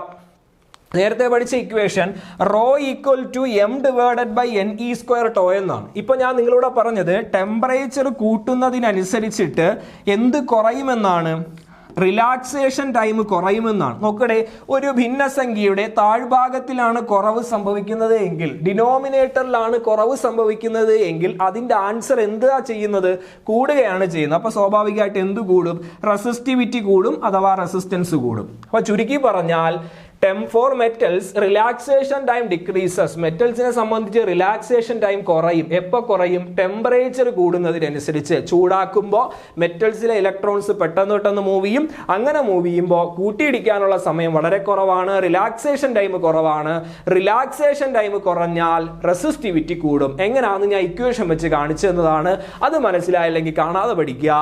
ടെമ്പറേച്ചറിനനുസരിച്ച് റിലാക്സേഷൻ ടൈം ഡിക്രീസ് ചെയ്യുകയും അതുകൊണ്ട് തന്നെ എന്ത് കൂടുകയും ചെയ്യും, റെസിസ്റ്റിവിറ്റി അഥവാ റെസിസ്റ്റൻസ് കൂടും. നേരത്തെ പഠിപ്പിച്ചപ്പോൾ നിങ്ങൾ ഓർക്കുന്നുണ്ടോ, തുടക്കത്തിൽ ഞാൻ ഓംസ് ലോയുടെ ഡിപ്പെൻഡ് ചെയ്യുന്ന ഫാക്ടേഴ്സ് പഠിപ്പിച്ചപ്പോൾ ഞാൻ പറഞ്ഞതാണ്, ടെമ്പറേച്ചറിനനുസരിച്ച് മെറ്റൽസിന്റെ എന്ത് കൂടുന്നു എന്നാ പഠിപ്പിച്ചത്, റെസിസ്റ്റൻസ് കൂടുന്നു എന്നല്ലേ പഠിപ്പിച്ചത്. ആ ഒരു കൺസെപ്റ്റ് വരുന്നത് ഇവിടെ നിന്നാണ്. ടെമ്പറേച്ചറിനനുസരിച്ച് എന്താ സംഭവിക്കുന്നത്, ടെമ്പറേച്ചറിനനുസരിച്ച് റിലാക്സേഷൻ ടൈം എന്ത് ചെയ്യും, കുറയും. റിലാക്സേഷൻ ടൈം കുറഞ്ഞാൽ എന്ത് കൂടും, റെസിസ്റ്റിവിറ്റി അഥവാ റെസിസ്റ്റൻസ് ഇൻക്രീസ് ചെയ്യും. അപ്പൊ മെറ്റൽസിൽ റെസിസ്റ്റിവിറ്റി കൂടുതലാണ് എന്ന് പഠിക്കുക. ഇനി ശ്രദ്ധിക്കുക, ഇനി നമ്മൾ മെറ്റൽസ് കഴിഞ്ഞാൽ പിന്നെ നമ്മൾ പോകുന്ന ഏതിലേക്കാണ്, സെമി കണ്ടക്ടേഴ്സിലാണ്. സെമി കണ്ടക്ടേഴ്സിനെ സംബന്ധിച്ച് in the case of semiconductors and insulators, സെമി കണ്ടക്ടേഴ്സിന് ഇൻസുലേറ്റേഴ്സിന് ഒരു പ്രത്യേകത ഉണ്ട്. അതിൽ നമ്പർ ഡെൻസിറ്റി ആണ് കൂടുന്നത്. ഇപ്പൊ ഞാൻ നേരത്തെ പറഞ്ഞു, മെറ്റൽസിൽ നമ്മൾ താപനില കൂട്ടുമ്പോൾ ഇലക്ട്രോൺസ് പെട്ടെന്ന് മൂവ് ചെയ്യാണ് ചെയ്യുന്നത്. അവിടെ ഇലക്ട്രോൺസിന്റെ എണ്ണം കൂടത്തില്ല. എന്നാൽ സെമി കണ്ടക്ടേഴ്സിൽ, ഇൻസുലേറ്റേഴ്സ് ഇലക്ട്രോണിന്റെ എണ്ണം കുറവാണ്. അപ്പൊ അങ്ങനെ കുറഞ്ഞിരിക്കുന്നവന്മാരെടുത്ത് ഞാൻ ചൂടാക്കിയാൽ, സെമി കണ്ടക്ടേഴ്സിനെ ഇൻസുലേറ്റേഴ്സിനെയാണ് ഞാൻ ചൂടാക്കുന്നതെങ്കിൽ, ടെമ്പറേച്ചർ കൊടുക്കുമ്പോൾ എന്ത് സംഭവിക്കും, ഇതിലുള്ള ഫ്രീ ഇലക്ട്രോൺസിന്റെ എണ്ണം കൂടും. ഇലക്ട്രോൺസ് ആദ്യം ഒരു 10 എണ്ണം ഉണ്ടായിരുന്നത് എങ്കിൽ ആ 10 എണ്ണം മാറിയിട്ട് അവിടെ 20 എണ്ണമാവും. ഇലക്ട്രോൺസിന്റെ എണ്ണം കൂടും. അങ്ങനെ ഇലക്ട്രോൺസിന്റെ എണ്ണം കൂടുമ്പോൾ നമ്മൾ പഠിച്ചിട്ടുണ്ട്, ഇക്വേഷൻ എന്ന് പറയുന്നത് ശ്രദ്ധിച്ചേ, rho equal to m divided by N E square tau ആണ്. Rho equal to m divided by N E square tau ആണ് ഇക്വേഷൻ. അപ്പോൾ ഇലക്ട്രോൺസിന്റെ എണ്ണം കൂടുന്നു. ഇലക്ട്രോൺസിന്റെ എണ്ണം കൂടുന്നു എന്ന് പറഞ്ഞാൽ എന്ത് കുറയുന്നു എന്നാണ് അർത്ഥം? റെസിസ്റ്റിവിറ്റി കുറയുന്നു എന്നാണ് അർത്ഥം. അപ്പോൾ സെമി കണ്ടക്ടേഴ്സിനെയും ഇൻസുലേറ്റേഴ്സിനെയും ചൂടാക്കുന്നതിനനുസരിച്ച് അതിന്റെ റെസിസ്റ്റിവിറ്റി അഥവാ റെസിസ്റ്റൻസ് കുറഞ്ഞു വരും. അപ്പോൾ മെറ്റൽസിനെ ചൂടാക്കുമ്പോൾ റെസിസ്റ്റൻസ് അല്ലെങ്കിൽ റെസിസ്റ്റിവിറ്റി ഇൻക്രീസ് ചെയ്യുകയും സെമി കണ്ടക്ടേഴ്സിനെ ഇൻസുലേറ്റേഴ്സിനെയും ചൂടാക്കുമ്പോൾ റെസിസ്റ്റിവിറ്റി കുറയുകയും ചെയ്യും. ഇത് എങ്ങനെ വന്നു എന്ന് നിങ്ങൾക്ക് മനസ്സിലായില്ലെങ്കിൽ ഈ പോയിന്റ് അതുപോലെ കാണാതെ പഠിക്കുക. എക്സാമിന് ചോദിക്കുന്നത് ടെമ്പറേച്ചറിനനുസരിച്ച്, താപനിലയ്ക്കനുസരിച്ച് മെറ്റൽസിന്റെയും സെമി കണ്ടക്ടേഴ്സിന്റെയും ഇൻസുലേറ്റേഴ്സിന്റെയും റെസിസ്റ്റൻസിന്റെയും റെസിസ്റ്റിവിറ്റിയുടെയും വ്യത്യാസമാണ് ചോദിക്കുന്നത്. അപ്പോൾ അത് എഴുതാൻ പറ്റണമെങ്കിൽ ഈ ഒറ്റ സെന്റൻസ് കാണാതെ പഠിച്ചാൽ മതി. മെറ്റൽസിൽ ടെമ്പറേച്ചറിനനുസരിച്ച് റെസിസ്റ്റൻസ് കൂടും, റെസിസ്റ്റിവിറ്റി കൂടും. സെമി കണ്ടക്ടേഴ്സിലും ഇൻസുലേറ്റേഴ്സിലും ടെമ്പറേച്ചറിനനുസരിച്ചിട്ട് റെസിസ്റ്റിവിറ്റി കുറയും. ഓക്കെ, ഇനി എന്തുകൊണ്ട് കുറയുന്നു എന്നാണ് ഞാൻ ഡീറ്റെയിൽ ആയിട്ട് പറഞ്ഞത്. എന്തുകൊണ്ടാണ് മെറ്റൽസിൽ റെസിസ്റ്റിവിറ്റി കൂടുന്നത് അല്ലെങ്കിൽ റെസിസ്റ്റൻസ് കൂടുന്നത്? കാര്യം അവിടെ എന്ത് ചെയ്യും? മെറ്റൽസിൽ ഓൾറെഡി ഫ്രീ ഇലക്ട്രോൺസിന്റെ എണ്ണം ഉണ്ട്. അപ്പോൾ പിന്നെ എന്നിന് ഇനി ഒരു വ്യത്യാസം ഇല്ല. അപ്പോൾ പിന്നെ അവിടെ മാറുന്നത് റിലാക്സേഷൻ ടൈമാണ്. റിലാക്സേഷൻ ടൈം കുറയും. അങ്ങനെ കുറയുന്നത് കൊണ്ട് റെസിസ്റ്റൻസ് ഇൻക്രീസ് ചെയ്യും. ഓക്കെ, എന്നാൽ സെമി കണ്ടക്ടേഴ്സിലും ഇൻസുലേറ്റേഴ്സിലും ഫ്രീ ഇലക്ട്രോൺസിന്റെ എണ്ണം കുറവാണ്. സെമി കണ്ടക്ടേഴ്സിലും ഇൻസുലേറ്റേഴ്സിലും ഫ്രീ ഇലക്ട്രോൺസ് ഇല്ല. അതുകൊണ്ടാണ് അത് കുറഞ്ഞ കണ്ടക്ടിവിറ്റി കാണിക്കുന്നത്. അങ്ങനെ ഇരിക്കുന്ന ഒരാളെടുത്ത് ഞാൻ ചൂടാക്കുന്ന സമയത്ത് അതിൽ നമ്പർ ഡെൻസിറ്റി എന്ത് ചെയ്യും? കൂടും. ഫ്രീ ഇലക്ട്രോൺസിന്റെ എണ്ണം കൂടും. അങ്ങനെ ഫ്രീ ഇലക്ട്രോൺസിന്റെ എണ്ണം കൂടി എന്ത് കുറയും? റെസിസ്റ്റിവിറ്റി കുറയും. ഓക്കെ, ഇത് കൺഫ്യൂഷൻ ആവരുത്. മെറ്റൽസിലാണെങ്കിൽ റെസിസ്റ്റിവിറ്റി കൂടും, റെസിസ്റ്റൻസ് കൂടും. സെമി കണ്ടക്ടേഴ്സിലും ഇൻസുലേറ്റേഴ്സിലാണെങ്കിൽ റെസിസ്റ്റിവിറ്റി കുറയും. ഒരു ഭാഗം നോക്കുക. മനസ്സിലാവാത്തവർ ഒന്ന് പോസ് ചെയ്തിട്ട് ഒന്നും കൂടെ ആ ഭാഗം ഒന്ന് മനസ്സിലാക്കിയിട്ട് തിരിച്ചു വരിക. ഓക്കെ, അതുകൊണ്ട് തന്നെ നമ്മൾ പറയും ഈ മെറ്റൽസിൽ റെസിസ്റ്റിവിറ്റി കൂടുന്നത് കൊണ്ട് തന്നെ അതിന്റെ ആൽഫ വാല്യൂ, ആൽഫ എന്ന് പറയുന്നത് ഒരു ടേമാണ്, പഠിക്കുക. ആൽഫയുടെ പേരാണ് ടെമ്പറേച്ചർ കോഎഫിഷ്യന്റ് ഓഫ് റെസിസ്റ്റൻസ് എന്ന് പറയും. ആൽഫയുടെ പേര് ടെമ്പറേച്ചർ കോഎഫിഷ്യന്റ് ഓഫ് റെസിസ്റ്റൻസ് എന്നാണ്. അതെന്തായിരിക്കും? പോസിറ്റീവ് ആയിരിക്കും. മെറ്റൽസിൽ ആൽഫ വാല്യൂ പോസിറ്റീവ് ആണ്. എന്നാൽ ഇൻസുലേറ്റേഴ്സിലും സെമി കണ്ടക്ടേഴ്സിലും ആൽഫ വാല്യൂ എന്തായിരിക്കും? നെഗറ്റീവ് ആയിരിക്കും. അപ്പോൾ പരീക്ഷയ്ക്ക് ചോദിക്കാം, താഴെ തന്നിരിക്കുന്നവയിൽ ഏത് മെറ്റൽസിലാണ് ടെമ്പറേച്ചർ കോഎഫിഷ്യന്റ് ഓഫ് റെസിസ്റ്റൻസ് കൂടുതൽ അല്ലെങ്കിൽ ആൽഫ വാല്യൂ പോസിറ്റീവ് എന്ന് ചോദിക്കാം. അപ്പോൾ മെറ്റൽസിലാണ് ആൽഫ വാല്യൂ പോസിറ്റീവ്. ഈ പറഞ്ഞതുപോലെ ഇൻസുലേറ്റേഴ്സിനും സെമി കണ്ടക്ടേഴ്സിനും ആൽഫ വാല്യൂ എന്തായിരിക്കും? നെഗറ്റീവ് ആയിരിക്കും എന്ന് പഠിക്കുക. അപ്പോൾ ആൽഫയുടെ പേര് ടെമ്പറേച്ചർ കോഎഫിഷ്യന്റ് ഓഫ് റെസിസ്റ്റൻസ് എന്നാണ്. അതുപോലെ ഈ ടെമ്പറേച്ചർ കോഎഫിഷ്യന്റ് ഓഫ് റെസിസ്റ്റൻസിന്റെ യൂണിറ്റ് പഠിക്കുക. സെൽഷ്യസ് റൈസ് ടു -1 ആണ്, അല്ലെങ്കിൽ കെൽവിൻ റൈസ് ടു -1 ആണ്. ഓക്കെ, ഒരു എക്സാമിന് ഞാൻ ചോദിച്ചു തന്നിട്ടുണ്ട്. കോഎഫിഷ്യന്റ് ഓഫ് ടെമ്പറേച്ചർ അല്ലെങ്കിൽ temperature coefficient of resistance, temperature coefficient of resistivity എന്ന് ആൽഫയെ നമ്മൾ ഡിനോട്ട് ചെയ്യാറുണ്ട്. അപ്പോൾ ഒന്നുകിൽ സെൽഷ്യസ് റൈസ് ടു -1 എന്ന് പറയുക, അല്ലെങ്കിൽ കെൽവിൻ റൈസ് ടു -1 എന്ന് പറയുക. ഇനി നമുക്ക് പ്രധാനപ്പെട്ട ഡയമെൻഷൻസ് ഒന്ന് നോക്കി വെക്കാം. റെസിസ്റ്റൻസിന്റെ ഡയമെൻഷൻ ഇതാണ്. കറണ്ടിന്റെ ഓൾറെഡി ഡയമെൻഷൻ വരുന്നത് ആംപെയർ ആണ്. ചാർജിന്റെ ഡയമെൻഷൻ എന്ന് പറഞ്ഞാൽ 80 ആണ്. ചാർജിന്റെ ഡയമെൻഷൻ 80 ആണ്. എങ്ങനെയാണെന്നറിയാം? I is equal to നമ്മൾ പഠിച്ചിട്ടുണ്ട്. I എന്ന് പറഞ്ഞാൽ Q/T ആണ്. എങ്കിൽ Q എന്ന് പറയുന്നത് I into T ആണ്. Q equal to I into T. What is I? ഐയുടെ ഡയമെൻഷൻ ആണ്. ഐയുടെ ഡയമെൻഷൻ എന്ന് പറയുന്നത് ആംപെയർ ആണ്. ടൈമിന്റെ ഡയമെൻഷൻ എന്ന് പറയുന്നത് കറണ്ടിന്റെ ഡയമെൻഷൻ എ ആണ്. ടൈമിന്റെ ഡയമെൻഷൻ എന്ന് പറയുന്നത് ടി ആണ്. അപ്പോൾ എ ഇൻറ്റു ടി അഥവാ 80 ആണ് ആരുടെ ഡയമെൻഷൻ? ചാർജിന്റെ ഡയമെൻഷൻ. കാണാതെ പഠിച്ചു വെച്ചിരിക്കുക. റെസിസ്റ്റൻസിന്റെ ml² T⁻³ A⁻² ആണ്. വോൾട്ടേജ് ml² T⁻³ A⁻1 ആണ്. കറണ്ടിന്റെ ഡയമെൻഷൻ എ ആണ്. ചാർജിൻ്റെത് 80 ആണ്. അപ്പോൾ ഈ എളുപ്പമുള്ള കറണ്ടും ചാർജൊക്കെ ആയിരിക്കും കൂടുതൽ ചോദിക്കുന്നത്. കറണ്ടിന്റെ ഡയമെൻഷണൽ ഫോർമുല, ഡയമെൻഷൻ എന്താണെന്ന് യൂണിറ്റ്സ് ആൻഡ് മെഷർമെന്റ് എന്ന് പറയുന്ന ഒരു ചാപ്റ്റർ ഉണ്ട്. അത് നിങ്ങൾ പഠിച്ചിട്ടുണ്ട്. അപ്പോൾ അതിൽ നമ്മൾ ഡിസ്കസ് ചെയ്തതാണ് ഡയമെൻഷൻസ്. പ്രധാനപ്പെട്ട ഡയമെൻഷൻസ് ഒക്കെ എക്സാമിന് ചോദിച്ചു കണ്ടിട്ടുണ്ട്. അപ്പോൾ ഇന്ന് നമ്മൾ ഡിസ്കസ് ചെയ്ത ഈ ചാപ്റ്ററിൽ ഡിസ്കസ് ചെയ്ത റെസിസ്റ്റൻസിന്റെയും കറണ്ടിന്റെയും ചാർജിന്റെയും വോൾട്ടേജിന്റെയും ഒക്കെ ഡയമെൻഷനാണ് ഞാൻ ഇവിടെ കാണിച്ചിരിക്കുന്നത്. സമയം കിട്ടുമ്പോൾ എന്ത് ചെയ്യുക? അത് എഴുതിയെടുത്ത് പഠിക്കുക. ഇനി പ്രധാനമായിട്ട് ഒരു കാര്യം കൂടെ ശ്രദ്ധിക്കേണ്ടതായിട്ടുണ്ട്. നമുക്ക് ഈ റെസിസ്റ്റേഴ്സിന്റെ കളർ കോഡ്, എന്തിനാ കളർ കോഡ് യൂസ് ചെയ്യുന്നത്? കളർ കോഡ് ഉപയോഗിക്കുന്നത് ഒരു റെസിസ്റ്റൻസിന്റെ വാല്യൂ, വില കണ്ടുപിടിക്കുന്നതിന് വേണ്ടി ഉപയോഗിക്കുന്ന ഒരു മെത്തേഡാണ് കളർ കോഡ്. അപ്പോൾ പുതിയൊരു ടോപ്പിക്കാണ് കളർ കോഡ് ഓഫ് റെസിസ്റ്റേഴ്സ് എന്ന് പറഞ്ഞത്. അപ്പോൾ പരീക്ഷയ്ക്ക് കണ്ടിട്ടുണ്ട് PSC എക്സാമിനൊക്കെ ഒരു വാല്യൂ തന്നിട്ട് ഇതിൻ്റെ കളർ ഏതെന്ന് ചോദിക്കാറുണ്ട്, അല്ലെങ്കിൽ റെസിസ്റ്ററിൻ്റെ കളർ തന്നിട്ട് അതിൻ്റെ വാല്യൂ എത്രയാണെന്നൊക്കെ ചോദിക്കാറുണ്ട്. അപ്പോൾ ഈ കളർ കോഡ് എന്ന് പറയുന്ന ഒരു ടോപ്പിക്ക് സ്ഥിരം ചോദിക്കുന്ന PSC എക്സാമിന് ചോദിക്കുന്ന അല്ലെങ്കിൽ +2 ലെവൽ പരീക്ഷകൾക്ക് ചോദിക്കുന്ന ഒരു പ്രധാനപ്പെട്ട മേഖലയാണ് ഏത് കളർ കോഡ് ഓഫ് റെസിസ്റ്റേഴ്സ് എന്ന് പറയുന്നത്. അപ്പോൾ ശ്രദ്ധിക്കുക, colour code is used to indicate the value of resistance. ഒരു റെസിസ്റ്റൻസിൻ്റെ വാല്യൂ കണ്ടുപിടിക്കുന്നതിനായിട്ട് ഉപയോഗിക്കുന്ന മെത്തേഡ്, രീതി, അതിന് വിളിക്കുന്ന പേരാണ് കളർ കോഡ് എന്ന് പറഞ്ഞാൽ. ഈ പ്രധാനമായിട്ടും കളർ കോഡിൽ നമ്മൾ ഇത്രയും കാര്യങ്ങളാണ് യൂസ് ചെയ്യുന്നത്, പ്രധാനമായിട്ട് ഉപയോഗിക്കുന്ന ഇത്രയും കാര്യങ്ങളാണ്. ശ്രദ്ധിക്കുക, ഇതിൽ ഈ കളർ കോഡിൽ പ്രധാനമായിട്ടും വരുന്ന കളേഴ്സ് ഇതൊക്കെയാണ്: black, brown, red, orange, yellow, green, blue, violet, grey, white. അപ്പോൾ ഇത്രയും കളേഴ്സാണ് നമ്മൾ യൂസ് ചെയ്യുന്നത്. ഏതൊക്കെ കളറാ? Black, brown, red, orange, yellow, green, blue, violet, grey, white. പ്രധാനമായിട്ട് ഇത്രയും കളേഴ്സാണ് നമ്മൾ ഈ കളർ കോഡിൽ യൂസ് ചെയ്യുന്നത്.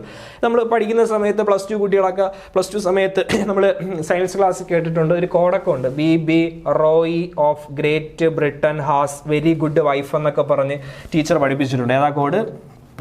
BB Roy of Great Britain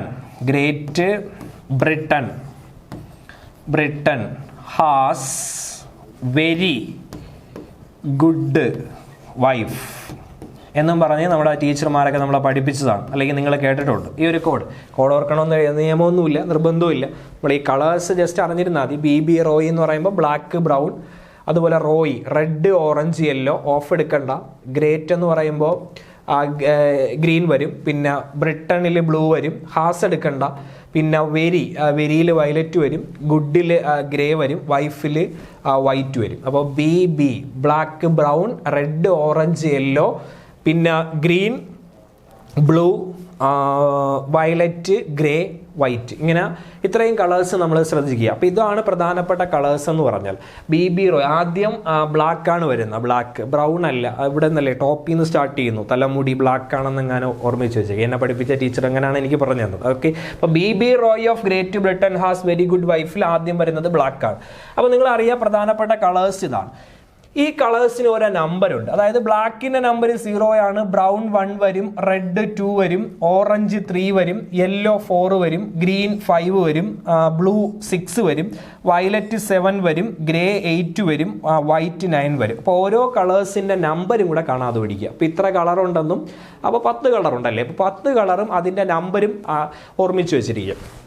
ഇനി അടുത്തൊരു കോളം ഉണ്ട്, മൾട്ടിപ്ലയർ. നമ്മൾ എന്താ പറയുന്നത്? ഒരു റെസിസ്റ്ററിന്റെ വാല്യൂ കണ്ടുപിടിക്കുന്ന രീതിയെക്കുറിച്ചാണ്. അപ്പോൾ വാല്യൂ കണ്ടുപിടിക്കാനായിട്ട് ആദ്യം 10 കളർ അറിയണം, അതുപോലെ തന്നെ അതിൻ്റെ നമ്പരും അറിയണം. എന്നിട്ട് മൾട്ടിപ്ലയർ എന്ന് പറയുന്ന സെക്ഷൻ ഉണ്ട്. മൾട്ടിപ്ലയർ എഴുതാൻ എളുപ്പമാണ്. 10 ഇട്ടിട്ട് ആ നമ്പർ പവറായിട്ട് എഴുതിയാൽ മതി. അതായത് 10 ഇടുക, നമ്പർ എഴുതുക. 10⁻0, 10⁻1, 10⁻2, 10⁻3, 10⁻4, 10⁻5, 10⁻6, 10⁻7, 10⁻8, 10⁻9. അതായത് ഇപ്പോൾ ഗ്രീൻ എന്ന് പറയുമ്പോൾ ഗ്രീനിൻ്റെ മൾട്ടിപ്ലയർ 10⁻5 ആണെന്ന് മനസ്സിൽ വരണം. ഓറഞ്ച് എന്ന് പറയുമ്പോൾ ഓറഞ്ചിൻ്റെ മൾട്ടിപ്ലയർ 10⁻3 ആണെന്ന് വരണം. അതുപോലെ തന്നെ റെഡ് എന്ന് പറയുമ്പോൾ റെഡിൻ്റെ മൾട്ടിപ്ലയർ 10² ആണെന്ന് വരണം. യെല്ലോ എന്ന് പറയുമ്പോൾ യെല്ലോയുടെ മൾട്ടിപ്ലയർ 10⁻4 ആണെന്ന് പറയണം. അതുപോലെ യെല്ലോയുടെ നമ്പർ 4 ആണെന്നും പഠിക്കണം. അപ്പോൾ ഈ നമ്പറിൻ്റെ കോളവും കാണാതെ പഠിക്കണം, മൾട്ടിപ്ലയറിൻ്റെ കോളവും കാണാതെ പഠിക്കണം. അതുപോലെ തന്നെ പിന്നെ നമ്മൾ ചെയ്യേണ്ടത് ഇതാണ്. ഇതിൽ ഇപ്പോൾ എക്സാമിന് ഇങ്ങനെ തരുന്നത് ഒരു കളർ കോഡ് കാണും, അല്ലെങ്കിൽ കളേഴ്സ് തന്നിരിക്കും. ആദ്യമായിട്ട് ശ്രദ്ധിക്കേണ്ടത്, ആദ്യം 3 റിങ് കാണും. 3 റിങ്ങിൽ 3 കളർ. പിന്നെ അവസാനം ഒന്നുകിൽ സിൽവർ വരും, അല്ലെങ്കിൽ ഗോൾഡ് വരും, അല്ലെങ്കിൽ ഏത് വരും? ഈ പറഞ്ഞതുപോലെ ആദ്യം അവസാനം വരുന്നത് ഒന്നുകിൽ സിൽവർ വരും, അല്ലെങ്കിൽ ഗോൾഡ് വരും, അല്ലെങ്കിൽ നോ കളർ ആയിരിക്കും. നോ കളർ മനസ്സിലായി? ഈ 3 രീതിയിൽ അവസാനത്തെ റിങ് വരുള്ളൂ. സിൽവർ വരാം, ഗോൾഡ് വരാം, നോ കളർ വരാം. ഇനി ഈ ഗോൾഡ് ആണെങ്കിൽ നിങ്ങൾ 5% കൊടുക്കുക, സിൽവർ ആണെങ്കിൽ 10% കൊടുക്കുക, ഈ കളർ ഒന്നും തന്നിട്ടില്ലെങ്കിൽ നിങ്ങൾ 20% കൊടുക്കുക. അത് അവസാനത്തെ റിങ്ങിനാണ് അത് ചെയ്യാനുള്ളത്.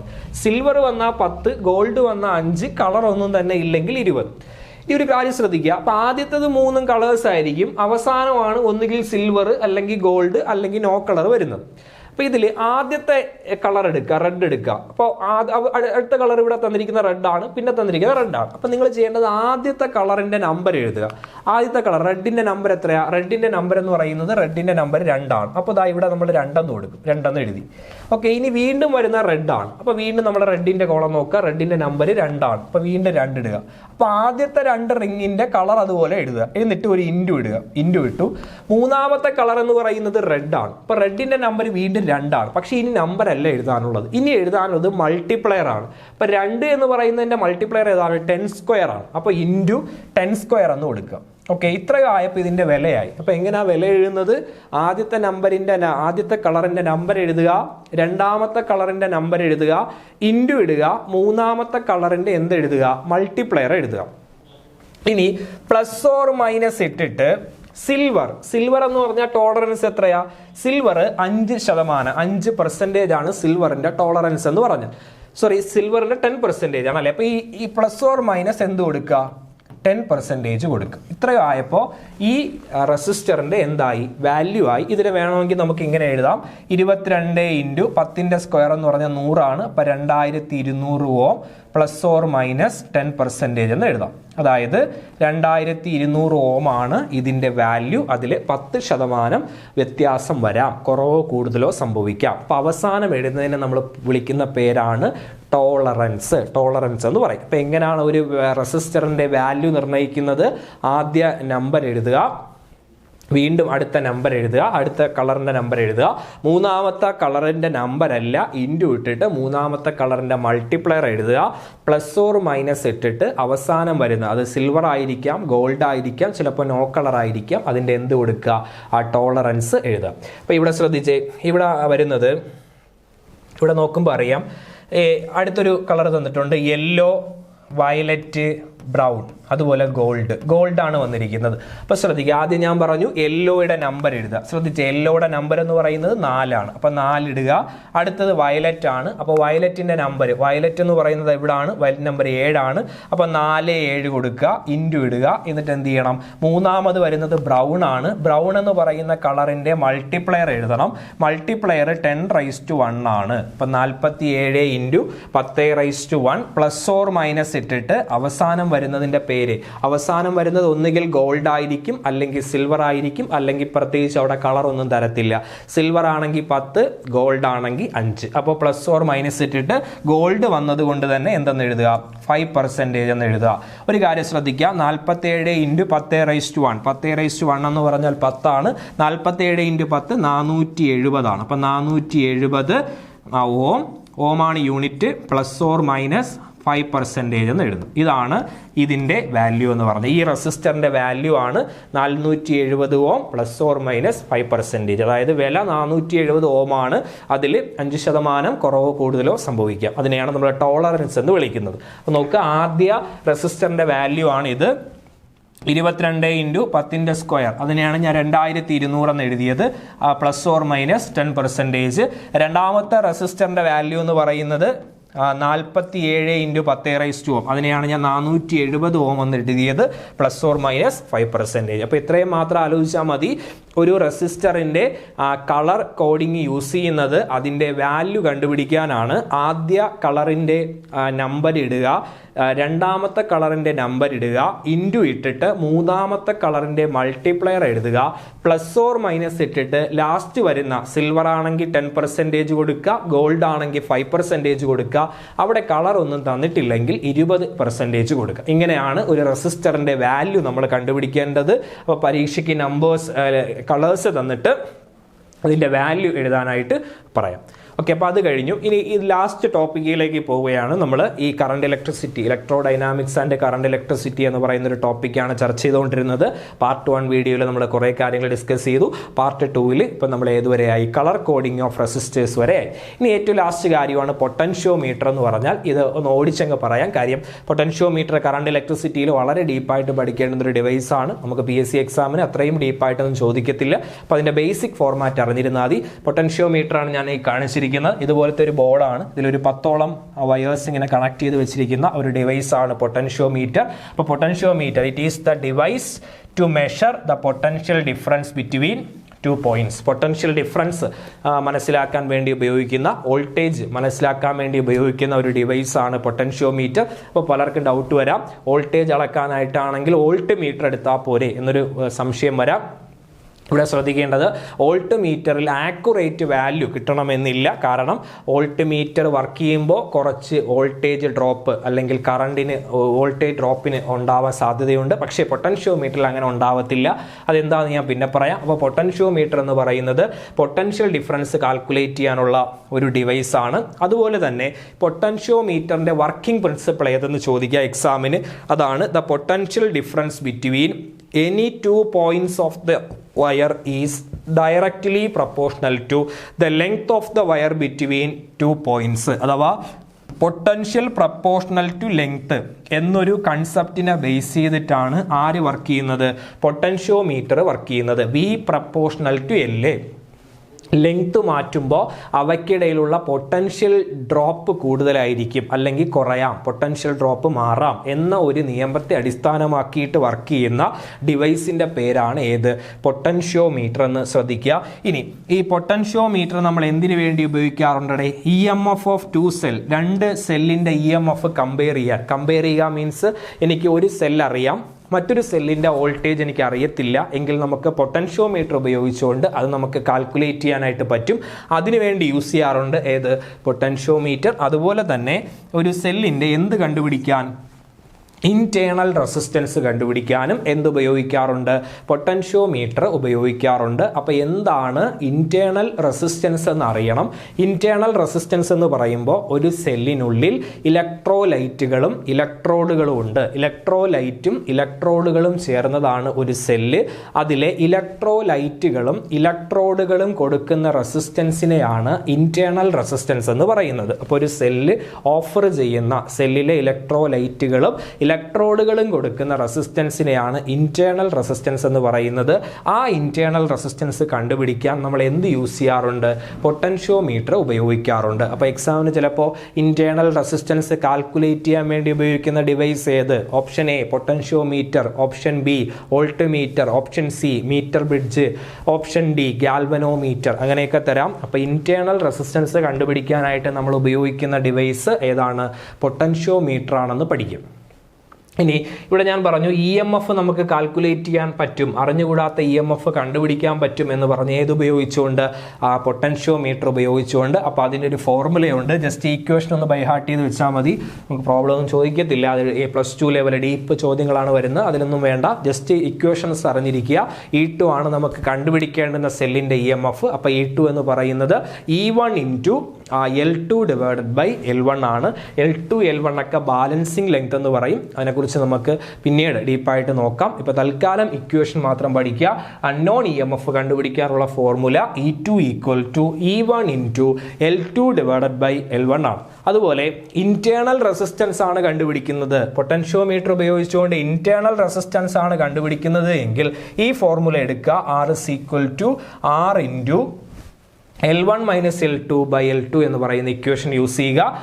ഇത് അൺനോൺ EMF കണ്ടുപിടിക്കാൻ, ഇത് ഇന്റേണൽ റെസിസ്റ്റൻസ് കണ്ടുപിടിക്കാൻ. ഇത് പരീക്ഷയ്ക്ക് ചോദിക്കാൻ സാധ്യത വളരെ കുറവാണ്. ജസ്റ്റ് ഞാൻ പറഞ്ഞതുകൊണ്ട് ആ ഇക്വേഷൻസ് പറഞ്ഞു തന്നതേ ഉള്ളൂ. അപ്പം നിങ്ങൾ മനസ്സിലാക്കേണ്ടത് ഈ പൊട്ടൻഷ്യോമീറ്ററിൻ്റെ ഉപയോഗവും അതിൻ്റെ വർക്കിംഗ് പ്രിൻസിപ്പിളും ആണ്. ഉപയോഗം എന്ന് പറയുന്നത് ഇന്റേണൽ റെസിസ്റ്റൻസ് കണ്ടുപിടിക്കുക, EMF കമ്പയർ ചെയ്യുക, പൊട്ടൻഷ്യൽ ഡിഫറൻസ് കാൽക്കുലേറ്റ് ചെയ്യുക. വർക്കിംഗ് പ്രിൻസിപ്പിൾ എന്ന് പറയുന്നത് V പ്രപ്പോർഷണൽ ടു എന്താണ്? L ആണ്. ഇനി പരീക്ഷയിൽ ചോദിക്കാം, പൊട്ടൻഷ്യോമീറ്റർ എന്തുകൊണ്ട് നമ്മൾ വോൾട്ട് മീറ്ററിനേക്കാൾ കൂടുതൽ പ്രിഫർ ചെയ്യുന്നു? Potentiometer is preferred over volt meter for measuring EMF of cell because it is the null deflection method. ഇത് നൾ ഡിഫ്ലക്ഷൻ മെത്തേഡാണ്. ഗാൽവനോമീറ്ററിൽ പൂജ്യമാക്കിക്കൊണ്ട് നമ്മൾ കണ്ടുപിടിക്കുന്ന ഒരു രീതിയാണ് നൾ ഡിഫ്ലക്ഷൻ മെത്തേഡ് എന്ന് പറയുന്നത്. കാരണം അതിൻ്റെ വർക്കിംഗ് പ്രിൻസിപ്പിളും അതിൻ്റെ പ്രവർത്തനവും ഞാൻ ഡീറ്റെയിൽ ആയിട്ട് പറഞ്ഞു തരാത്തത് കൊണ്ട് എന്താണ് പലർക്കും നൾ ഡിഫ്ലക്ഷൻ മെത്തേഡ് എന്ന് അറിയത്തില്ല. അപ്പോൾ ഇത്രയും മാത്രം ആലോചിക്കുക. അവിടെ ഒരു ഗാൽവനോമീറ്റർ കാണും. ആ ഗാൽവനോമീറ്ററിന്റെ സൂചി നമ്മൾ പൂജ്യമാക്കിക്കൊണ്ട് റീഡിംഗ് മെഷർ ചെയ്യും. അതിനെയാണ് നൾ ഡിഫ്ലക്ഷൻ മെത്തേഡ് എന്ന് പറയുന്നത്. ആ ഒരു രീതി ഉപയോഗിച്ച് ചെയ്യുന്നത് കൊണ്ട് തന്നെ കൂടുതൽ ആക്യുറസി ആർക്കുണ്ട്? പൊട്ടൻഷ്യോമീറ്ററിനുണ്ട്. ആരെക്കാൾ? വോൾട്ട് മീറ്ററിനേക്കാൾ. ഇത്രയും മാത്രം ആലോചിക്കുക. വോൾട്ട് മീറ്ററിനേക്കാൾ കൂടുതൽ ആക്യുറസി പൊട്ടൻഷ്യോമീറ്ററിനാണ്. അതിൻ്റെ റീസൺ എന്ന് പറയുന്നത് ഇത് നൾ ഡിഫ്ലക്ഷൻ മെത്തേഡ് വഴിയാണ് റീഡിങ് കാൽക്കുലേറ്റ് ചെയ്യുന്നത്. ഓക്കെ, അപ്പോൾ ഇത്രയും ആയപ്പോൾ നമ്മൾ ഈ ഇലക്ട്രോഡൈനാമിക്സ് ആൻഡ് കറണ്ട് ഇലക്ട്രിസിറ്റി എന്ന് പറയുന്ന ഒരു പ്രധാനപ്പെട്ട ടോപ്പിക്ക് കംപ്ലീറ്റ് ആക്കി 2 വീഡിയോസിലൂടെ. ഈ രണ്ടാമത്തെ വീഡിയോയിൽ നമ്മൾ ഡിസ്കസ് ചെയ്തത് പ്രധാനമായിട്ട് റെസിസ്റ്റൻസിൽ നിന്നാണ്. റെസിസ്റ്റൻസ് പഠിച്ചു, റെസിസ്റ്റിവിറ്റി, കണ്ടക്റ്റൻസ്, കണ്ടക്ടിവിറ്റി, പിന്നെ അതിൻ്റെ പ്രോബ്ലംസ് ഒക്കെ നോക്കി. പിന്നെ നമ്മൾ ഓമിക് മെറ്റീരിയൽ, നോൺ ഓമിക് മെറ്റീരിയലൊക്കെ ഡിസ്കസ് ചെയ്തു. പിന്നെ കളർ കോഡിങ്ങിലേക്ക് പോയി. പിന്നെ പൊട്ടൻഷ്യോമീറ്ററിനെ കുറിച്ച് ചർച്ച ചെയ്തു. അപ്പോൾ ഇത്രയും നോക്കുക. 2 വീഡിയോസും കാണുക. 2 വീഡിയോസും വളരെ ശ്രദ്ധിച്ച് കണ്ടാൽ നിങ്ങൾക്ക് കറണ്ട് ഇലക്ട്രിസിറ്റി ഇലക്ട്രോഡൈനാമിക്സിൽ മാർക്ക് സ്കോർ ചെയ്യാനായിട്ട് പറ്റും. നമുക്ക് വേറൊരു ടോപ്പിക്കുമായിട്ട് PSC എക്സാമിന് ചോദിക്കുന്ന മറ്റൊരു സെക്ഷനുമായിട്ട് അടുത്ത വീഡിയോ ക്ലാസ്സിലൂടെ കാണാം. Thank you.